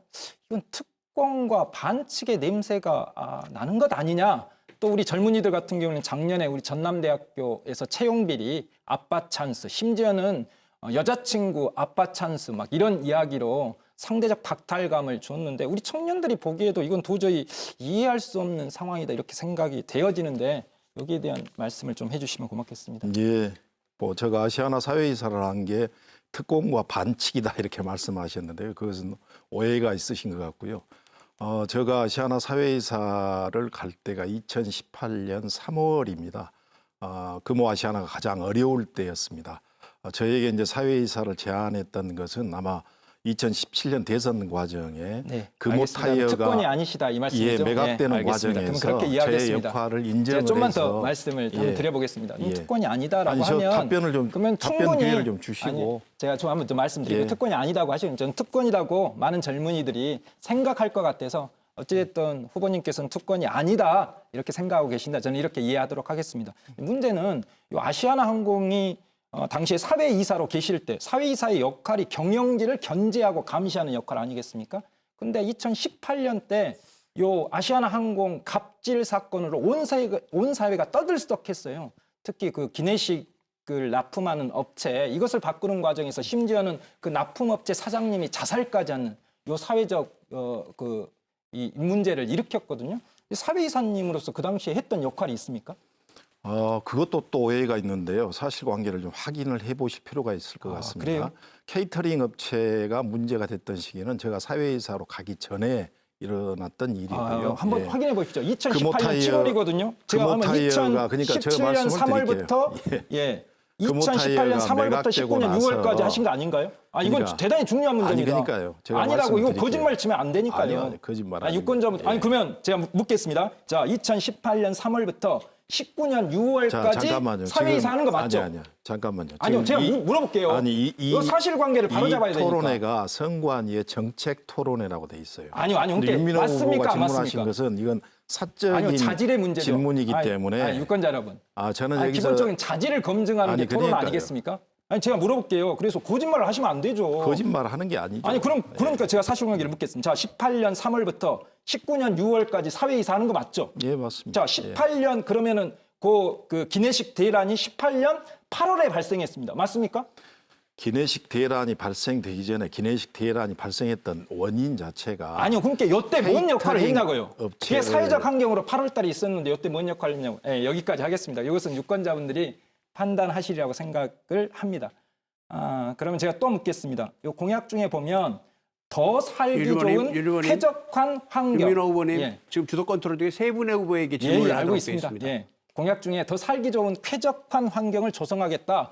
이렇게 공약에 나와 있습니다. 그러면 인구 3만이 밀집되어 있는 7지구 불법 매립 쓰레기 이 문제 쾌적한 환경을 위해서 뭔가 해결을 해야 하는 거 아니겠습니까? 예, 여기에 대한 어떤 당연히. 입장을 갖고 계십니까? 아니요, 당연히 이제 그 불법 매립된 쓰레기는 저는 대책을 마련해야 되는 생각을 갖고 있고요. 어떤 대책을 마련하실 생각입니까? 지난번에 제가 삼각동 주민들 또 대책위 그리고 또 국제고에서 주민과의 대화를 가졌었습니다. 그래서 국제고는 그건 송전탑이고요. 아니, 그러니까 지금 7지구 쓰레기 윤민호 문제. 후보님 예. 질문을 하셨으면 아니 제대로 답을 해야 제가 보충 질문을 안 지금- 하는 거 아닙니까? 아니, 시민들께서 제대로 답을 하는지 판단은 시민이 하시는 거고. 아니, 그러니까요. 윤민호 후보께서 그렇게 질문하셔놓고 아니 제가 계속 7지구 불법 계속 매립 쓰레기 답변- 문제 질문을 했는데 삼각동 송전탑 이거 동문서답 아닙니까? 아니 지금 불법 쓰레기 매립 문제에 대해서 지금 예, 답변을 알겠습니다. 드리잖아요. 그러면은 주민과의 제가 대화를 주도권 통해서 다른 분도 질문을 해야 되거든요. 아니 그러니까요. 이게 600억 내지 900억의 예산이 투여되기 때문에 어떻게 합리적으로 이 부분을 해결할 것인지 지금 대책을 마련하고 있다 이렇게 말씀을 드리겠습니다. 유권자라고. 예. 자, 제가 이 말씀 한번 드리고 싶습니다. 우리 세월호 사건을 거치면서 국민의 안전과 관련된 문제는 속도보다는 방향이라고 했습니다. 아니, 예산이 얼마나 들더라도 국민의 안전과 밀접히 연관되어 있는 문제는 이 문제를 해결하기 위해서 답을 찾아야 하는 거 아니겠습니까? 근데 예산 때문에 이것은 좀 곤란하다. 이런 생각을 갖고 계신 분이 국회의원을 하면 과연 주민들을 하지 위한 않았습니다. 정치를 할 수 있을지 윤미호 유권자 의원님. 여러분들이 판단해 주시기 바랍니다. 그렇게 네. 곡해하시면 안 돼요. 아니 방금 그랬지 시청자들- 않습니까? 아니, 예산이 그렇게 되기 때문에 고민을 해야 된다. 아니, 합리적인 그건 겁주는 대안을 거 찾겠- 아닙니까? 주민들한테 야, 예산이 이 정도 들어가니까 이건 어렵다 이렇게 겁주지 마시고 답을 찾아야 하는 거 아닙니까? 그게 정치의 자질 아니겠습니까? 윤민호 후보님께서 너무 상대방의 아니 왜 답변에 그렇게 대해서 거짓말을 하십니까? 아까 그 임기분이 아니, 뻔히 나와 있는 것조차도 거짓말하고 아니, 그렇게 곡해하시면 안 방금도 그렇게 되죠. 말씀하신 예. 것을 제가 보충 질문했는데도 두루뭉실 넘어가시려고 윤 하고. 후보님 자중해서 합시다. 네, 예정된 시간이 모두 끝났습니다. 윤민호 후보께서 한 후보에게만 집중하셨는데 이 상황은 지켜보신 시청자들께서 아마 판단하실 거라고 생각합니다. 마지막으로 이영석 후보께 주도권 드리겠습니다. 상대 후보를 먼저 지정하신 후에 질문해 주시기 바랍니다. 시간은 예. 마찬가지로 6분입니다. 윤민호 후보께서 저에게 질문하시면서 이 지금 이제 그 질문은 서로 주도권 토론이기 때문에 물론 주도권 토론은 주도자의 역할이 중요하겠습니다만 상대방의 답변도 서로 존중해주는 그런 토론 문화가 됐으면 하는 생각을 갖고 있습니다. 저는 먼저 노남수 후보님 그리고 또 황순영 후보님 그리고 윤민호 후보님 이렇게 세 분에게 질문을 드리도록 하겠습니다. 우리 노남수 후보님께서는 이제 북구청 이전을 공약을 해주셨는데 북구청 이전 저도 굉장히 고민하고 있고 언젠가는 이전을 해서 주민들에게 편리한 행정 서비스를 제공해야 된다 하는 생각을 갖고 있습니다. 근데 문제는 제가 생각할 때 첫 번째는 지금 예산이 많이 들어가거든요. 그래서 이 재원을 어떻게 마련할 것인지 이게 굉장히 고민스럽고요. 두 번째는 이제 장소 부분입니다. 어디가 가장 최적지가 될지 이 부분에 대해서 한번 노남수 후보님의 고민이 있으셨으면 답변해 주시기 바랍니다. 예, 그렇죠. 예산이 가장 문제죠. 저는 지금까지 5번째 도전을 하면서 많은 연구를 했습니다. 지금까지 국가가 예산을 집행하는 구조에서 예산을 집행하면 생산성이 있는 다시 돌아오는 예산 시스템을 만들고 싶습니다. 그게 혁신입니다, 사실은. 우리가 100억을 쓰면 5년 뒤에는 200억, 500억을 다시 벌어들이는 그런 생산적인 역할을 했으면 좋겠습니다. 제가 삼성에서 그런 일을 했습니다. 올해 100억을 투자하면 내년에 200억이 다시 돌아오는 구조. 마찬가지로 북구도 당연히 당장은 없지만 제가 무소속으로 당선되면 3선 4상급 국회의원 대우를 받습니다. 그러면 국토부 산자위원장 같은 자리를 꿰차고 이런 예산 몇천억 정도는 쉽게 가져올 수 있다고 보고 있고요. 또 북구청의 몇천억까지는 안 들어가요. 한 2, 300억이면. 본촌동 인근에가 많이 빠져나갔습니다. 업체들이 옛날 로켓트랄지 이런 업체들이. 그래서 그 자리가 제가 볼 때는 가장 적절하다고 보고 북구청을 이전함으로써 일자리도 많이 창출되고 건국동, 양산동 인근에 자산 가치가 오릅니다. 북구민들 좀 어깨가 펴지는 겁니다, 사실은. 그리고 또 전남대학교가 있는 북구청 기존 자리는 아까 말씀드렸던 e스포츠랄지 또 테마파크랄지 또 실리콘밸리 같은 어떤 창업 보육센터를 만들어서 지금 60대 이상 정년 퇴직하신 고 경험자들이 많지 않습니까? 그런 분들을 좀 저렴하게 해서 컨설팅 자격을 부여해서 우리 학생들 경험을 좀 쏟아주고 가르쳐서 일자리가 어느 정도 확정이 되면 또 사회에 나가서 크게 빌 게이츠나 이런 큰 인물로 키웠으면 좋겠다라는 전 생각을. 부지가 어디가 좋은? 본촌동 일곡동 그 인근에가 됐습니다. 잘 알겠습니다. 황순영 후보님에게 질문 드리겠습니다. 아까도 우리 황 후보님께서 염려하시고 발언도 해주셨는데 이 디지털 성범죄 굉장히 우리 사회적으로 지금 문제가 심각한 문제다 하는 생각을 갖고 있습니다. 엠번방 문제 때문에 지금 국민들이 굉장히 공부는 하고 있는데요. 얼마 전에 보니까 엠번방의 통로라고 할 수 있는 이 왓치맨 같은 경우는 다시 구속이 됐는데도 지금 검찰에서는 2년 6개월 정도 구형밖에 하지 않는 디지털 성범죄에 대해서 굉장히 저희들이 솜방망이 처벌하고 있는 것이 아닌가 하는 생각을 갖게 되거든요.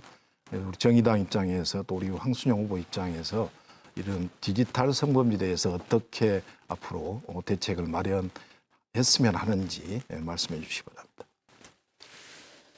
네, 저희는 지금 현재 디지털 N번방 처벌법 및 방지법을 제안하고 있는 상황입니다.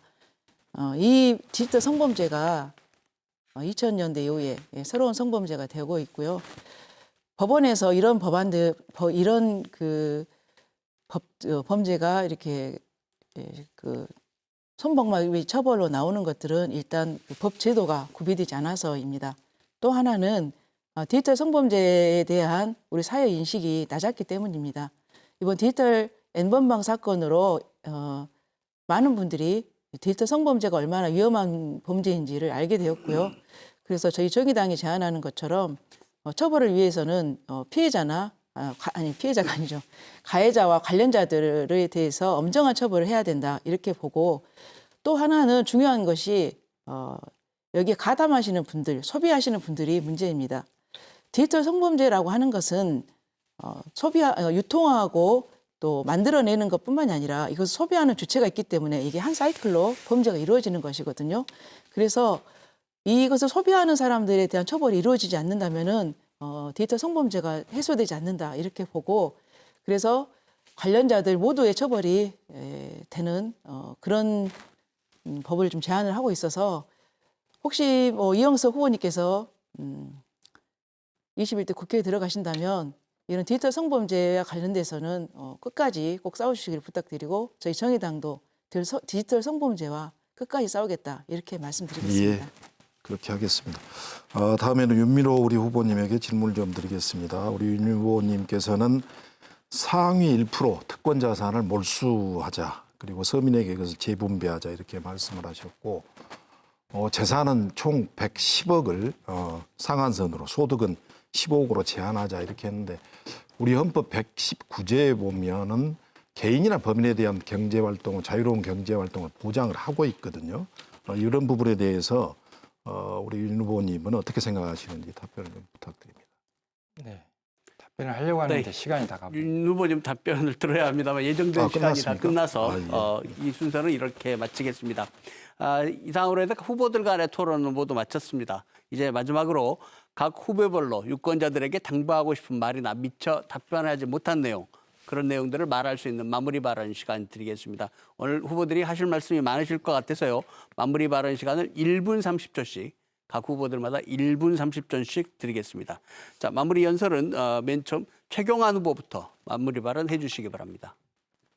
네, 시민 여러분, 또 북구 주민 여러분, 토론 잘 지켜보셨습니까?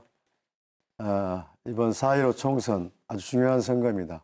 대한민국을 위해서, 또 우리 광주를 위해서, 북구를 위해서 매우 중요한 선거입니다. 과연 그 후보가 어떻게 살아왔는지, 또 어떤 생각을 가지고 있는지, 어떤 정신을 가지고 있는지, 또 무슨 일을 했는지, 앞으로 하려고 하는 게 무엇인지 잘 보고 판단해 주십시오. 그 정책을 잘 보십시오. 꼼꼼히 보시고 판단해 주십시오. 예, 묻지마 투표가 돼서는 안 될 것 같습니다. 정책과 공약을 자세히 살펴보고 그 살아온 행적들을 보시면서 투표에 참여해 주시기 바랍니다. 저는 5.18 민주유공자입니다. 저는 김대중 대통령을 마지막까지 모셨던 비서관이었습니다. 저의 정치적 소명은 앞으로 2년 후에 있을 대통령 선거에서 김대중, 노무현, 문재인 정부에 이은 제4기 개혁정권을 재창출하는 데 있습니다. 제 정치적 소명입니다. 그렇게 하겠습니다. 재선 의원은 힘 있는 재선 의원으로 광주와 북구를 위해서 제시한 공약들, 정책들을 실천해 나가겠습니다. 저한테 다시 한번 기회를 주십시오. 기호 3번 최경환 후보에게 다시 한번 기회를 주시면 열심히 최선을 다하겠다는 말씀을 드립니다. 감사합니다. 네, 다음은 황순영 후보 마무리 발언 듣겠습니다. 역시 시간은 1분 30초입니다. 존경하는 광주 시민 여러분, 북구울 주민 여러분, 오늘 또 안녕하십니까? 코로나에 걸리지 않을까, 해고되지 않을까, 오늘 매출이 얼마나 나올까 걱정이 많으실 겁니다.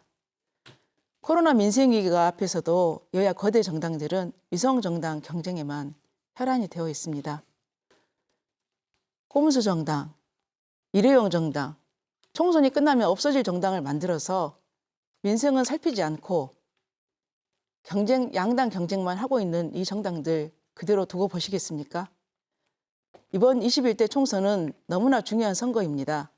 왜냐하면 코로나19 바이러스 문제가 해결이 되더라도 이로 인한 경제 위기는 엄청나게 우리의 삶을 파괴하고 전 세계적인 공황이 올 것이기 때문입니다. 이 위기 속에서 서민들의 삶을 지키고 해고되지 않는 노동자를 지키고 중소자영업자들을 지키는 정치 정의당이 하겠습니다. 대한민국을 진보하게 하는 힘 정의당입니다. 저 기호 6번 황순영에게 기회를 주시면 서민들을 지키고 대한민국을 지키는 정치, 여성을 지키는 정치, 여성이 당당한 나라를 만드는 정치 하겠습니다. 기호 6번 황순영에게 힘을 주십시오. 감사합니다. 네, 이어서 윤민호 후보 마찬가지로 시간은 1분 30초입니다. 네. 박근혜 후예인 미래통합당, 대한민국 정치에서 사라져야 합니다. 그렇지만 광주는 시민들의 높은 정치의식으로 미래통합당은 발 디딜 틈이 없습니다. 광주는 민주당을 견제할 수 있는 제대로 된 야당이 등장해야 됩니다. 그 나물에 그 밥 말고 입으로만 진보를 외치는 그런 진보 말고 언제나 노동자 서민들 곁에서 동고동락해온 통합진보당을 계승한 민중당을 짱짱한 진보 야당으로 키워주십시오. 저 윤민호는 민주노동당, 통합진보당 광주시당 위원장을 거쳐 지금은 민중당 광주시당 위원장입니다. 지난 30여 년 동안 진보 정치를 개척해오면서 저는 늘 노동자 서민들 곁에서 함께 했습니다. 세상을 사랑하면서 가장 억울한 일 중에 하나가 열심히 일하고도 임금을 받지 못할 때입니다. 그래서 관급 공사만큼은 체불 임금이 없도록 하는 조례 제정에 앞장섰습니다. 삼각동 초고압 송전탑을 지중화시켰습니다. 일곡동에 불법 매립 쓰레기를 제거하기 위한 투쟁에 앞장서고 있습니다. 민중당, 저 윤민호에게 일할 기회를 주십시오. 네, 다음은 이영석 후보 마무리 발언해 주시기 바랍니다. 예. 제 시간은 1분 30초입니다. 예, 사랑하는 광주 시민 여러분, 존경하는 북구 유권자 여러분, 토론회 잘 지켜보셨습니까? 저희들은 지금 한 번도 경험하지 못한 그런 어려운 상황을 겪고 있습니다. 코로나19 사태, 미중유의 사태입니다. 이런 어려움이 있지만 우리 광주 시민들은 또 나눔과 연대의 광주 정신으로 대구 시민과 함께 또 했습니다. 이렇게 저희들이 이 위기를 함께 한다면 코로나19도 우리는 잘 극복할 수 있을 것이다 하는 생각을 갖고 있습니다. 문재인 정부와 더불어민주당 국민을 지켜내겠습니다. 반드시 국민이 승리하도록 함께 하겠습니다. 특히 이번 4.15 총선 매우 중요한 선거입니다. 제가 서두에서도 말씀드렸다시피 미래통합당은 다시 역사의 수레바퀴를 거꾸로 돌리려 하고 있습니다. 공수처법을 폐지하려고 했다가 취소하는 해프닝도 있었습니다. 반드시 역사가 진보할 수 있도록 그리고 또 나라다운 나라가 계속될 수 있도록 문재인 정부의 후반기 임기를 안정적으로 마칠 수 있는 그리고 또 2022년 우리 지역민이 원하는 정권을 재창출할 수 있는 더불어민주당을 전폭적으로 압도적으로 시도민 여러분께서 성원해 주시고 지지해 주시기 바랍니다. 기호 1번 이영석도 잊지 마시고 4월 10일, 11일 사전투표 때 꼭 투표해 주시기 바랍니다. 고맙습니다. 네, 마지막으로 노남수 후보 역시 1분 30초 동안 마무리 발언해 주시기 바랍니다. 예, 잘 지켜보셨습니까? 저는 마무리하면서 한 가지 또 할 말은 해야 되겠다라는 생각에서 하나 준비해 온 게 있습니다. 이거 보십시오. 이게 2011월 17일 여론조사한 건데 16,000명한테 전화를 했는데 단 87명이 받았습니다. 또 11,000명 가까이 전화를 했는데 단 400몇 명이 받습니다. 이런 걸 여론조사를 해가지고 이걸 바람이라고 그럽니다. 이런 거짓 바람 이제 폐지해야 마땅하고 좀 더 AI에 맞게 본인 인증도 할 수 있는 그런 여론조사 시스템을 먼저 개척해야 되고요. 어쨌든 이번 21대 총선은 전 세계 750만 우리 동포들이 지켜보고 있고 더불어민주당의 텃밭이라고 하는 소위 거기에서 변화가 시작돼야 됩니다. 변화가 시작되기 위해서는 당 공천장이면 무조건 당선된다. 이런 생각 바꿔줘야 됩니다. 바꿔줘야만 우리 자식이 더 잘 크는 겁니다. 그래서 광주 북구 을에서 36년 만에 최초의 무소속 시민 후보가 당선되면 아마 대한민국이 뒤집어지지 않을까 이런 생각이 들고 있고요. 어쨌든 전국의 750만 소상공인들과 우리 시민들 또 약자들, 장애인들 이런 분들을 올곧게 대변하고 싶은 게 제 꿈입니다. 마지막이라 생각하고 도전하고 있으니 많은 응원해 주십시오. 감사합니다. 네, 다섯 후보의 마무리 연설을 끝으로 제21대 국회의원 선거 북구 을 후보자 토론회를 마치겠습니다. 오랜 시간 열띤 토론에 임해주신 후보들께 깊은 감사의 말씀을 드립니다. 이 토론회에 이어서 국가혁명배당금당 이재우 후보, 기독자유통일당 강희중 후보, 무소속 김원갑 후보의 토론회를 방송하겠습니다. 선거를 민주주의의 꽃이라고 하죠. 민주주의의 꽃이 활짝 필 수 있도록 유권자 여러분들의 적극적인 관심과 신중한 선택이 필요한 때입니다. 정당과 후보자들의 공약을 꼼꼼히 살펴보시고 4월 15일 여러분의 소중한 권리를 꼭 행사하시기 바랍니다. 오늘 방송된 북구 을 후보자 토론회는 모바일과 인터넷, 네이버 TV, 유튜브, 중앙선거방송 토론위원회를 통해서 다시 볼 수 있습니다. 오늘 토론이 유권자 여러분들의 현명한 선택에 많은 도움이 되셨기를 바랍니다. 감사합니다.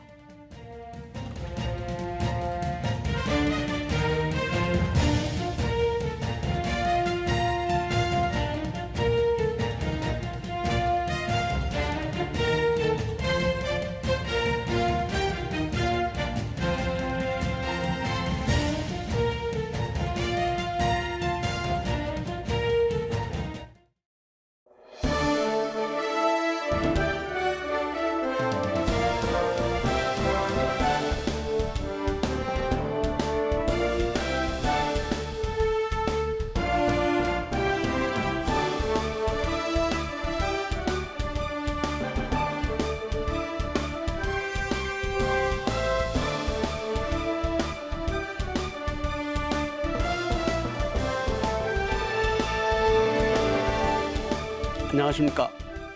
북구선거방송 토론위원회가 주관하는 제21대 국회의원 선거 북구 을 초청회 후보자 토론회 사회를 맡은 정병준입니다. 후보들의 공식 선거 운동이 중반부를 접어들면서 지역의 선거 열기도 뜨거워지고 있습니다. 후보들 가운데 과연 누가 진정한 지역의 대변자가 될지 유권자들의 적극적인 관심과 검증이 필요한 시간입니다. 오늘 준비한 정책 토론회를 통해서 후보자들의 자질과 비전을 확인해 보시기 바랍니다. 21대 국회의원을 뽑는 이번 총선 북구 을 선거구에서는 총 8명의 후보가 등록했습니다. 이번 토론은 북구 을 초청외 후보자 3분을 모시고 진행하겠습니다. 오늘 토론은 북구 선거방송 토론위원회가 선정한 의제를 중심으로 진행하겠습니다. 후보자들의 좌석과 발언 순서는 공정을 기하기 위해서 미리 사전에 추첨을 통해 결정되었음을 알려드립니다. 그럼 먼저 오늘 토론 함께해 주실 후보들을 좌석 순서에 따라 소개해 드리겠습니다. 추첨 순서에 따라서 먼저 기호 8번 이재욱 후보입니다. 네, 안녕하십니까. 이어서 기호 11번 김원갑 후보입니다. 안녕하십니까. 김원갑입니다. 마지막으로 기호 9번 강휘중 후보입니다. 기호 9번 강혜중입니다. 토론에 앞서서 몇 가지 진행 규칙을 말씀드리겠습니다. 오늘 토론회는 발언 시간이 제한됩니다. 후보자의 발언 시간은 발언이 시작될 때부터 측정되며 발언 시간이 끝나면 마이크를 끄도록 하겠습니다. 그럼 먼저 후보들의 기조 연설을 들어보겠습니다. 정해진 순서에 따라 이재우 후보부터 1분 동안 기조 연설해 주시기 바랍니다. 이제 대한민국은 긴 잠에서 깨어나야 할 시기입니다. 유권자 여러분 반갑습니다. 안녕하십니까. 저는 제21대 북구 을 국회의원에 출마한 국가혁명배당금당 기호 8번 이재욱입니다. 먼저 유권자 여러분들이 여러 같은 성원에 힘입어 올해부터 정책이 실현된다면 하는 것입니다.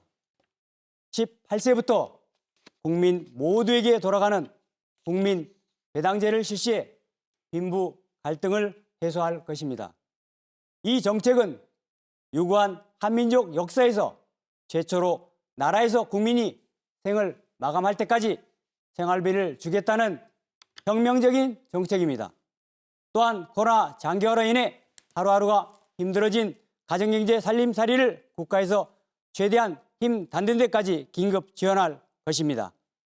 네, 시간이 끝났습니다. 계속해서 김원갑 후보 기조연설을 해주시기 바랍니다. 역시 시간은 1분입니다. 사랑하고 존경하는 광주 시민 여러분, 북구을 유권자 여러분, 무소속 후보 기호 11번 김원갑입니다. 1980년 5월 18일 무고한 광주 시민을 살상 폭행하는 계엄군의 모습에 아버지의 손을 뿌리치고 거리로 나가 어쩔 수 없는 상황에서 19세라는 어린 나이에 시민군을 총지휘했던 김원갑이 40년이라는 세월이 흘러 광주 시민을 찾았습니다. 40년 동안 한 번도 입 밖에 꺼내지 본 적이 없습니다. 40년 동안 그 누구에게도 그날의 참혹함을 이야기한 적이 없습니다. 40년 동안 침묵하고 견뎌내며 제 삶을 묵묵히 살아왔습니다. 40년 전 아버지의 손을 뿌리치던 그날과 마찬가지로 보이지 않는 힘에 자연의 부음에 응해 앞뒤 따지지 않고 무조건 나왔습니다. IMF로 교도소 2번 다녀오고 이혼 후 현재까지 20년간 신용불량자로 생활하면서 40세가 시작한 학업, 56세 박사학위 취득, 시간이 모두 끝났습니다. 50세부터 마지막으로 강희중 후보 마찬가지로 1분 드리겠습니다. 광주 시민 여러분, 저는 대한민국의 자유를 수호하는 유일한 정당 기독자유통일당 기호 9번 강휘중입니다. 2018년 2월 문재인 정부는 헌법 개정안을 제안했는데 제4조의 자유를 삭제하려고 했습니다. 이는 자유민주주의 대한민국의 자유를 마음껏 누렸으면서 국민의 자유를 빼앗으려 하는 패륜적 행위였습니다. 지피 파괴, 전방사단 해체로 안보 불안, 19년도 대기업 영업이익 반토막으로 경제 폭망, 국회에서는 공수처법 통과로 상권 분립 원칙 파괴, 이제는 토지 공개념, 동일노동, 동일임금 운운하면서 사회주의로 가려 하고 있습니다. 대한민국은 침몰하는 배와 같습니다. 국민들이 나와야 숨 쉴 수 있는데 이 정부는 가만히 안에 있으라고 합니다. 종교의 자유, 언론의 자유, 집회의 자유를 탄압하고 있습니다. 자유를 지키기 위해 호남이 그리고 그 중심인 광주가 깨어나야 합니다. 저와 함께 해주십시오. 감사합니다. 네, 지금부터 본격적인 토론에 들어가겠습니다. 본격적인 토론에 들어가기에 앞서서 한 가지 당부 말씀드리겠습니다.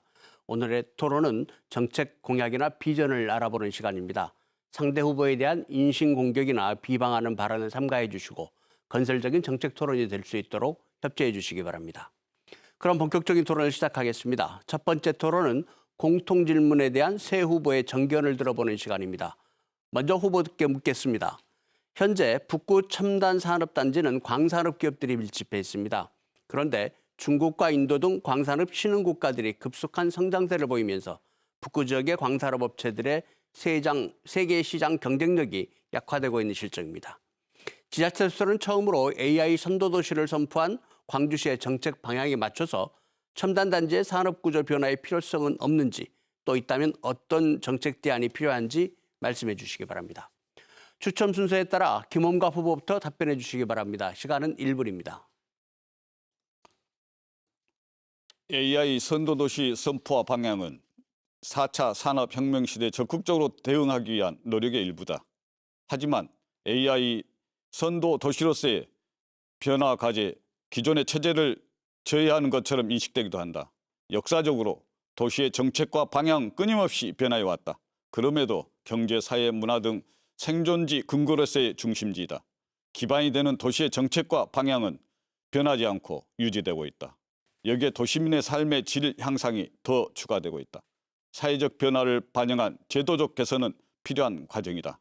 다만 그 방향은 시민들의 삶의 안정과 복지를 위한 것이며 그 범위에서 기존의 체계에 대한 적절한 변화가 필요한 것이다. 그래서 도시 성장 단계를 노후 세태 측면에서 스마트 도시 재생 방향으로 전략을 구상하며 도시 가치를 높이는 사람 중심의 맞춤형 기술을 도입하여 민간 투자 추진하여 첨단 창업 인구의 네, 시간이 다 됐습니다.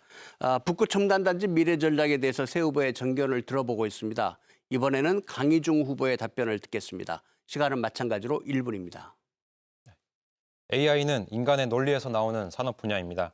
따라서 뿌리 깊게 초중고 교육에서부터 독서, 읽기 등 논리 교육이 강화되지 않으면 안 됩니다. 논리 교육 다음에는 코딩 교육입니다. 코딩 교육이 18년도부터 시행되고 있어 필요한 인재들을 양성할 수 있습니다. 모든 프로그래밍 언어는 영어를 기반으로 하고 있습니다. 그런데 한글은 영어보다 더 빨리 컴퓨터와 소통할 수 있는 도구로 이를 연구하는 것이 AI 산업의 첫걸음입니다. 논리 설계기능센터, 고급 코딩 교육센터, 한글의 프로그래밍 언어화를 국책 사업으로 하는 연구센터 설립을 구체적인 정책으로 제안합니다. 이러한 센터들을 통해 한글이라는 도구를 사용해서 상용화하면 전 세계 AI 산업이 광주로 몰릴 수 있습니다. 또한 반기업 정서 해소와 법인세 50%를 지방세로 전환하여 지역단체장이 법인 유치에 뛰어들게 한다면 지역 경제 발전에도 큰 도움이 될 것입니다. 네, 감사합니다. 마지막으로 이재욱 후보의 답변을 듣겠습니다. 시간은 1분입니다. 제도와 규제 그리고 법률 문제를 지금보다도 더 낮추고 기업의 의견을 최대한 수렴해서 필요하다면 적극적인 지원과 함께 100년 이상의 장기적인 계획을 세우고 자립할 수 있도록 지원 체계를 구축해야 합니다. 또한 인공지능, 바이오 헬스, 양자 정보통신 등을 미래 먹거리로 발전 육성해서 100년 대계의 산업 구조 혁신을 위한 다각적인 미래 산업 거점 도시를 더더욱 개발할 필요가 있다고 생각합니다. 미래의 모든 산업 기기들은 앞으로 로봇 컨셉이 들어가야 하므로 노동 및 자본 집약 산업에서 데이터 집약적 산업 구조로 전환되는 현 시점이 광주가 도약할 수 있는 새로운 전기를 마련하게 되는 것입니다. 인공지능 중심의 4차 산업혁명은 데이터를 수집하는 사람과의 협업을 통해서 지역 산업을 발전해 나가야 할 방향임을 논의해야 할 것이라고 저는 생각합니다. 네, 말씀 잘 들었습니다. 이어서 새 후보께 공통 질문을 한 번 더 드리겠습니다. 내년이면 광주 민간공항이 무안공항으로 통합됩니다. 민간공항이 광주에서 무안으로 완전히 이전하게 되면서 다양한 정책적 대안이 제시되고 있지만 광주 시민들의 불편을 해소하기에는 아직 풀어야 할 과제가 많습니다. 광주 민간공항 이전에 대한 입장과 함께 어떤 대책을 갖고 계시는지 말씀해 주시기 바랍니다. 시간은 1분씩 드리겠습니다. 이번에는 강희중 후보부터 답변해 주시기 바랍니다. 시간은 1분입니다. 유스퀘어를 기점으로 자가용을 이용해서 무안 광주 간 고속도로 40분, 유스퀘어에서 운행 중인 버스를 이용해서는 1시간이 걸린다라는 것은 분명 지금보다 불편할 수밖에 없습니다. 하지만 서울에서 인천공항까지도 1시간 이상이 걸립니다. 공항이 도심에서 가까운 곳에 위치해서 20-30분 만에 가야 한다는 것도 편견입니다. 공항은 도시 곁에 있을 수 없습니다. 무안공항을 호남 서해안의 거점 공항으로 만들어야 합니다. 중국을 비롯한 여러 관광객을 받아들일 수 있도록 광주가 AI 선도 도시로서 연구센터 설립 그리고 대기업 유치 등을 통해 정보 분야 그리고 의료, 서비스 분야를 4차 산업을 바탕으로 한 지역 관광과 연계하면 무안공항을 그리고 광주 지역 자체도 경제가 활성화될 수 있을 것이라고 생각합니다. 네, 광주 민간공항 이전 대책에 대해서 새 후보의 정견을 들어보고 있습니다. 이번에는 이재욱 후보의 답변을 듣겠습니다. 시간은 1분입니다. 광주시와 전남도 무안군이 무안국제공항 활성화를 위한 업무 협약을 체결하고 2021년까지 광주 민간공항과 무안국제공항 통합을 공식화했습니다. 광주군 공항 대책 빠진 민간공항 이전 협약은 재검토해야 한다는 의견이 많습니다. 광주 민간공항 이전 논의가 먼저여서는 안 됩니다. 광주 민간공항 이전은 반드시 동일선상에서 저 역시 논의돼야 할 문제라고 봅니다. 광주 군공항 이전 문제를 시도 단체장들이 몰랐을 리 없습니다. 결국 쉬운 문제를 먼저 풀고 복잡한 문제는 다음으로 넘긴 것입니다. 민간공항 이전은 전투 비행장 이전부터 확정과 함께 다양한 의견을 수렴 후 결정해야 합니다. 광주 군공항 대책이 빠진 민간공항 이전 협약을 재검토해야 한다고 보고 있습니다. 네, 마지막으로 김원갑 후보의 답변을 듣겠습니다. 시간은 역시 1분입니다. 종전의 부지 개발 수익금이 예상보다 적거나 신공항 건설 비용이 당초 예상보다 초과될 경우 이전 주변 지역 지원금이 축소될 가능성이 있어서 군 공항 이전 사업 방식에 대해 주민들이 회의적인 반응을 보일 수밖에 없다고 들었습니다. 이런 한계가 다다른 만큼 국가 예산을 투입하는 정부 주도 사업으로 특별법을 개정하는 한편 군 공항 이전 사업의 경제적 타당성과 이전 주변 지역에 대한 지원 사업 등을 공개하고 투명한 검증 절차를 거쳐야 한다고 생각합니다. 이상입니다. 네, 이번에는 각 후보들의 대표 공약에 대해서 알아보는 시간을 마련했습니다. 후보들께서 강조하고 있는 핵심 공약은 무엇인지 말씀해 주시기 바랍니다. 시간은 1분 30초씩 드리겠습니다. 먼저 이재호 후보부터 말씀해 주십시오. 네, 우선 국민 배당금에 대해서 말씀드리겠습니다. 이 정책은 유구한 한민족 역사에서 최초로 나라에서 국민이 생을 다할 때까지 생활비를 지급해 주겠다는 혁명적인 정책입니다.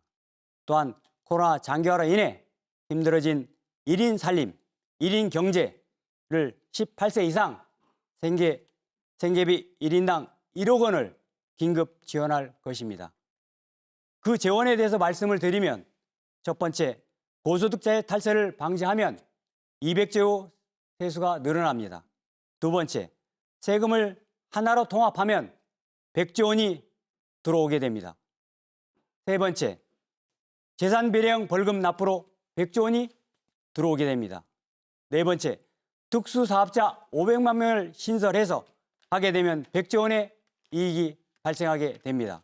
그래서 국가 예산 60%를 전략한 300조와 이 네 가지를 전략한 500조 원 등 증가한 800조 원 세수로 18세부터 국민 전체에게 1인당 월 150만 원씩을 지급하는 국민 배당제를 실시해 빈부 갈등을 해소할 것입니다. 네, 이번에는 김홍갑 후보의 공약 발표가 있겠습니다. 시간은 역시 1분 30초 드리겠습니다.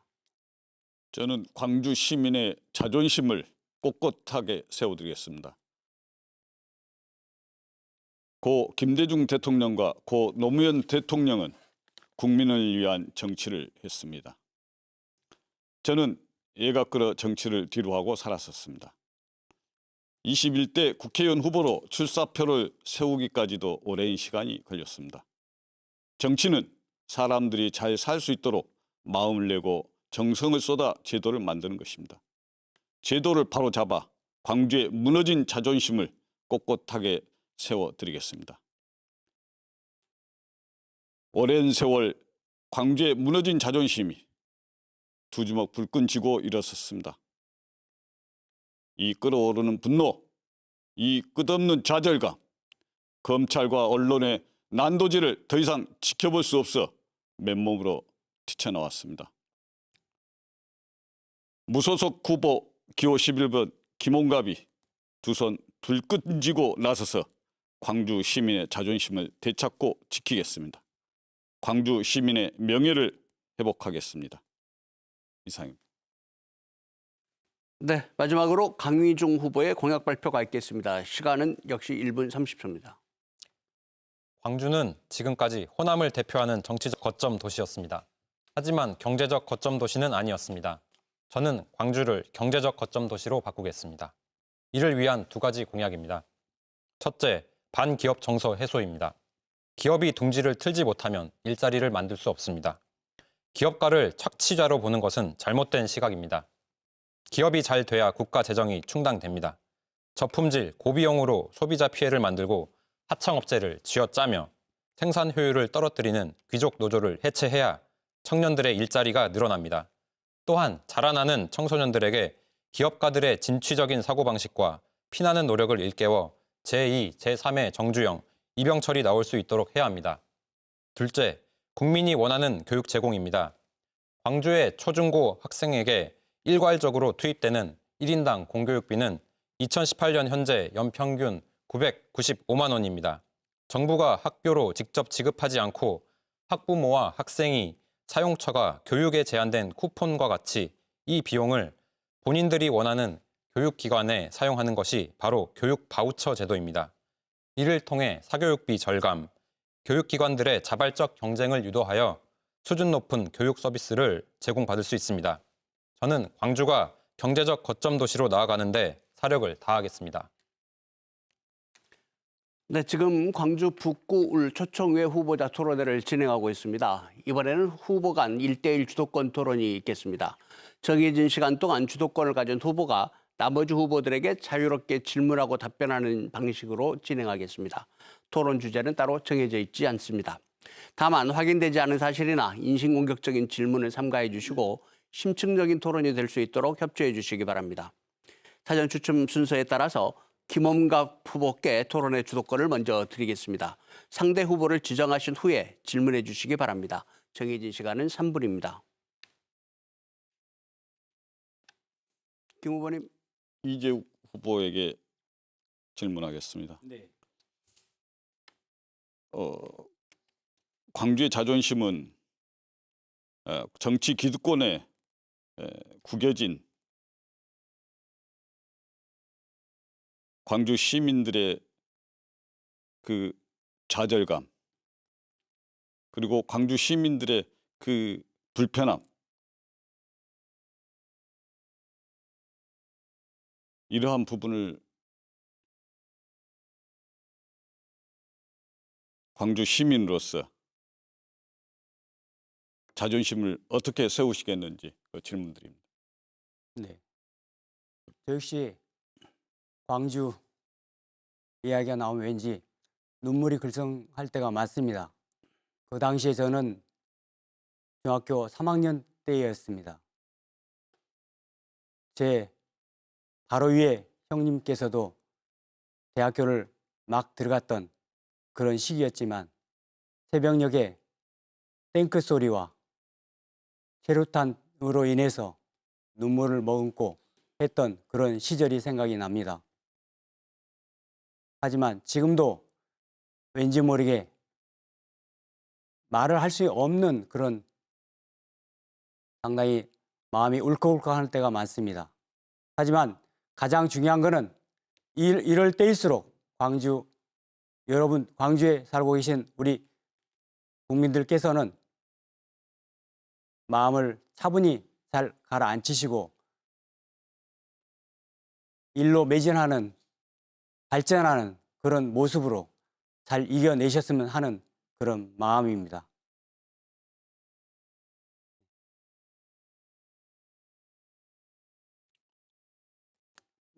그 다음 강희중 후보에게도 똑같은 질문을 드리겠습니다. 저도 광주에서 초중고를 보내면서 5.18에 대해서 더 많이 알게 되었습니다. 그리고 주변 분들도 피해자분들도 많이 계셨고 이것이 어떻게 진실되게 규명되느냐에 따라서 그분들이 빛을 찾을 수 있을 것이라고 생각합니다. 지금 광주뿐만이 아니라 전국적으로도 이 5.18에 대해서 많은 사람들이 시각이 다양합니다. 그래서 이 시각을 조율하고 통일하는 것이 이 광주 시민들에게 자유를 돌려줄 수 있는 가장 좋은 방법이라고 생각합니다. 그래서 너나 할 것 없이 자신들만의 의견을 내세우는 것이 아니라 정말 그 진상조사라는 것을 철저하게 해서 가려져 있던 사람들을 드러내고 또 거기에 숨어 있는 사람들을 반드시 밝혀내야 할 것입니다. 네, 후보 간 1대1 주도권 토론을 진행하고 있습니다. 이번에는 강희중 후보께 주도권을 드리겠습니다. 마찬가지로 상대 후보를 먼저 지정하신 후에 질문해 주시기 바랍니다. 시간은 3분입니다. 네, 먼저 국가혁명배당금 당의 후보를 지명하겠습니다. 저는 존재는 그 이름으로서 나타난다고 생각합니다. 왜냐하면 이름에는 정체성이 드러나기 때문입니다. 지금 국가혁명배당금이라고 이름을 달고 나오셨고 또 국민배당금이라는 것을 공약으로 내거셨습니다. 저는 이것이 과연 자유민주주의 대한민국에 있어서 어떠한 가치를 가지고 이 대한민국과 공존할 수 있는지에 대해서 여쭤보고 싶습니다. 국가혁명 배당금당은 대한민국을 체제를 두고서 대한민국 시스템을 운영하는 체계를 주식회사 대한민국으로 갈 것입니다. 그 또한 주식을 갖고 있는 사람 주주입니다. 그리고 국회의원에 입법한 이 분들은 주주에 다다르는 이사급입니다. 그리고 대통령은 그게 봤을 때 CEO라고 볼 수 있습니다. 제가 주식을 갖고 있다 하면은 당연히 배당금은 나와야 된다고 합니다. 우리나라 총 전체 액수가 7경입니다. 7경에서 5천만 원을 나누게 되면 14억이라는 돈이 나오게 됩니다. 그래서 거기에서 나눠지게 되면 우리가 150에서 200 정도를 받을 수 있는 겁니다. 그래서 그거를 운영을 제대로 하게 되면 나오는 돈은 고정적으로 평생 돌아갈 때까지 우리가 받을 수 있다고 저는 생각을 합니다. 네. 추가적으로 질문드리겠습니다. 대한민국은 개인의 자유 그리고 소유를 보장하는 나라입니다. 지금 말씀하시는 걸 들어보면은 부자들의 돈을 혹은 뭐 벌금이라고 명명하면서 이것을 뺏어서 다른 국민들에게 나눠주겠다라고 하는 건데 이것은 국가가 뭐랄까 합법적으로 내지는 무력을 이용해서 가지고 개인의 사유 재산을 빼앗는 행위입니다. 사유 재산이라는 것이 보장되지 않으면은 그 국민의 자유는 보장되지 않는다라는 것입니다. 하지만 우리는 자유민주주의 대한민국이라는 곳에 살고 있습니다. 이 대한민국을 그렇게 마치 회사가 이렇게 오너가 조정을 하듯이 할 수 있다라는 생각이 저는 좀 이해가 되지 않습니다만 추가적으로 좀 답변을 해주십시오. 우리가 일시적으로 봤을 때는 그게 어떤 사회주의, 자본주의를 아닌 공산주의에서 생각하는 그런 부분들을 이야기를 할 수 있다라고 생각하지만 결과적으로 저희 공약 중에 3.3 공약이 있는데 그 안에는 상속세 폐지도 들어 있습니다. 곧 뭐냐면 개인의 중산층 이하, 빈곤층, 서민층을 위한 상류층의 어떤 재산을 착취를 해서 빈곤층, 서민층을 도와주는 것처럼 보이지만 상속세 폐지는 어느 누구 당에서도 나오지 않는 그런 얘기입니다.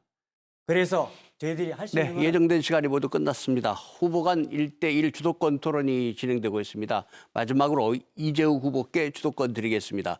상대 후보를 먼저 지정하신 후에 질문해 주시기 바랍니다. 시간은 마찬가지로 3분입니다. 우리 강희중 후보님께 질문 드리겠습니다.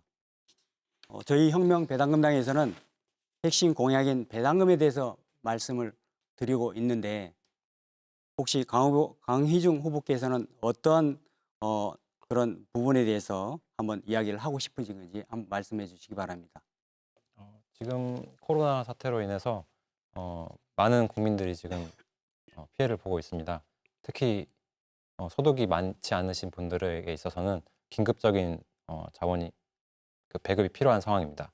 배당금이라고 지금 명명을 하셨는데 보조금이 필요할 수도 있는 상황입니다. 하지만 큰 시각에서 봤을 때 계속 보조금으로서 지원을 해주고 그 사람들을 어떻게 보면 지원한다라는 거는 그 사람들의 자생력을 죽이는 것이라고도 할 수 있습니다. 그 사람들이 자신의 힘으로써 일어나서 일을 하고 수익이 창출되고 그런 환경을 만들어 나가야지 된다고 봅니다. 따라서 혼자서 힘들다고 한다면은 그것을 서포트할 수 있는 시스템이 갖춰져야 되고 또 커다란 기업들이 잘 성장해 나갈 수 있는 사회적인 환경을 마련해야 된다고 봅니다. 기업이 만들어져야지만이 거기서 일자리가 생겨나고 그 일자리를 통해서 사람이 일을 하고 수익이 창출되는 것입니다. 그냥 나라가 일방적으로 1억을 지원해 준다든지 이런 식으로 해서는 그 사람이 한 사람의 인간으로서 자유를 누리면서 사는 게 아니라 마치 사육되는 듯한 느낌이 들 수도 있습니다. 그래서 저는 나라가 해야 되는 일은 그런 체계를 올바르게 마련을 해놓고 국민들의 각자의 개성과 각자의 그런 노력에 따라서 그런 혜택을 누릴 수 있는 환경을 마련해 주는 것이라고 생각을 합니다.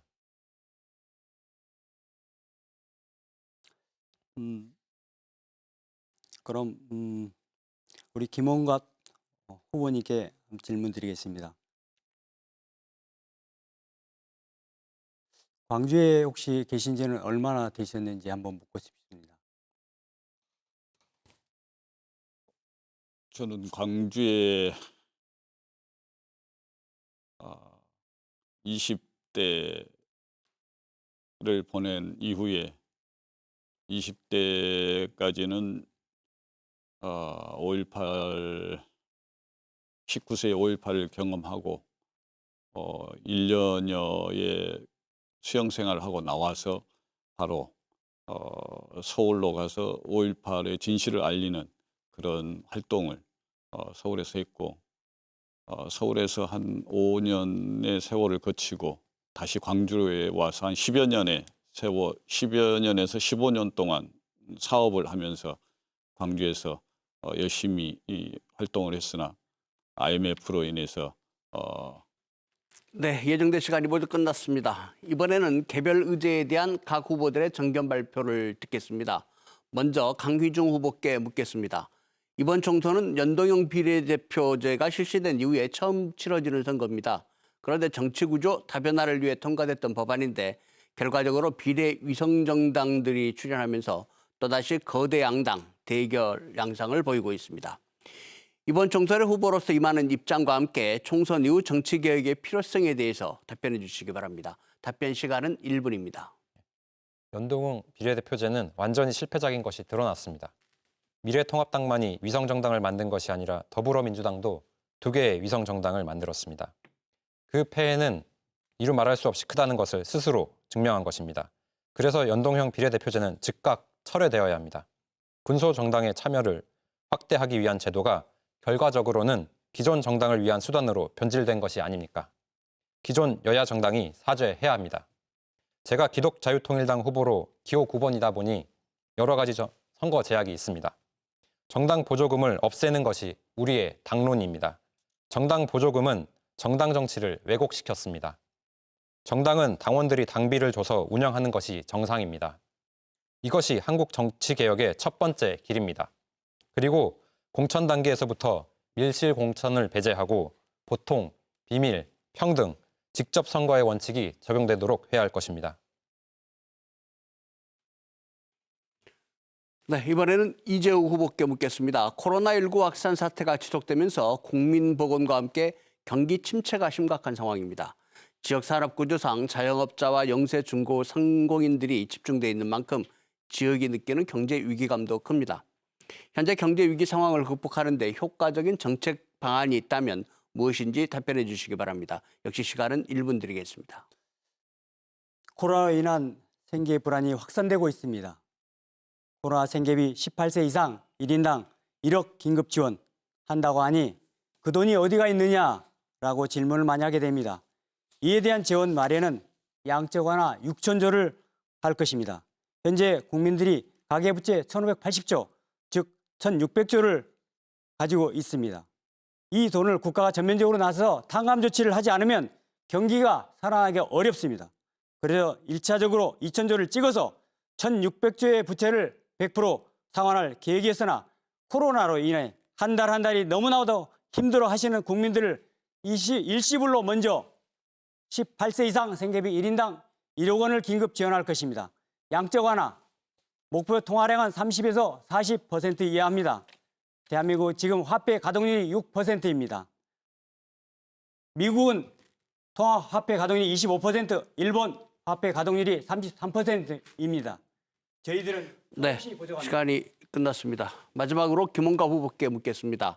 오는 7월이면 공원 일몰제 시행으로 지역 내 도심 공원들이 줄어들 위기에 처해 있습니다.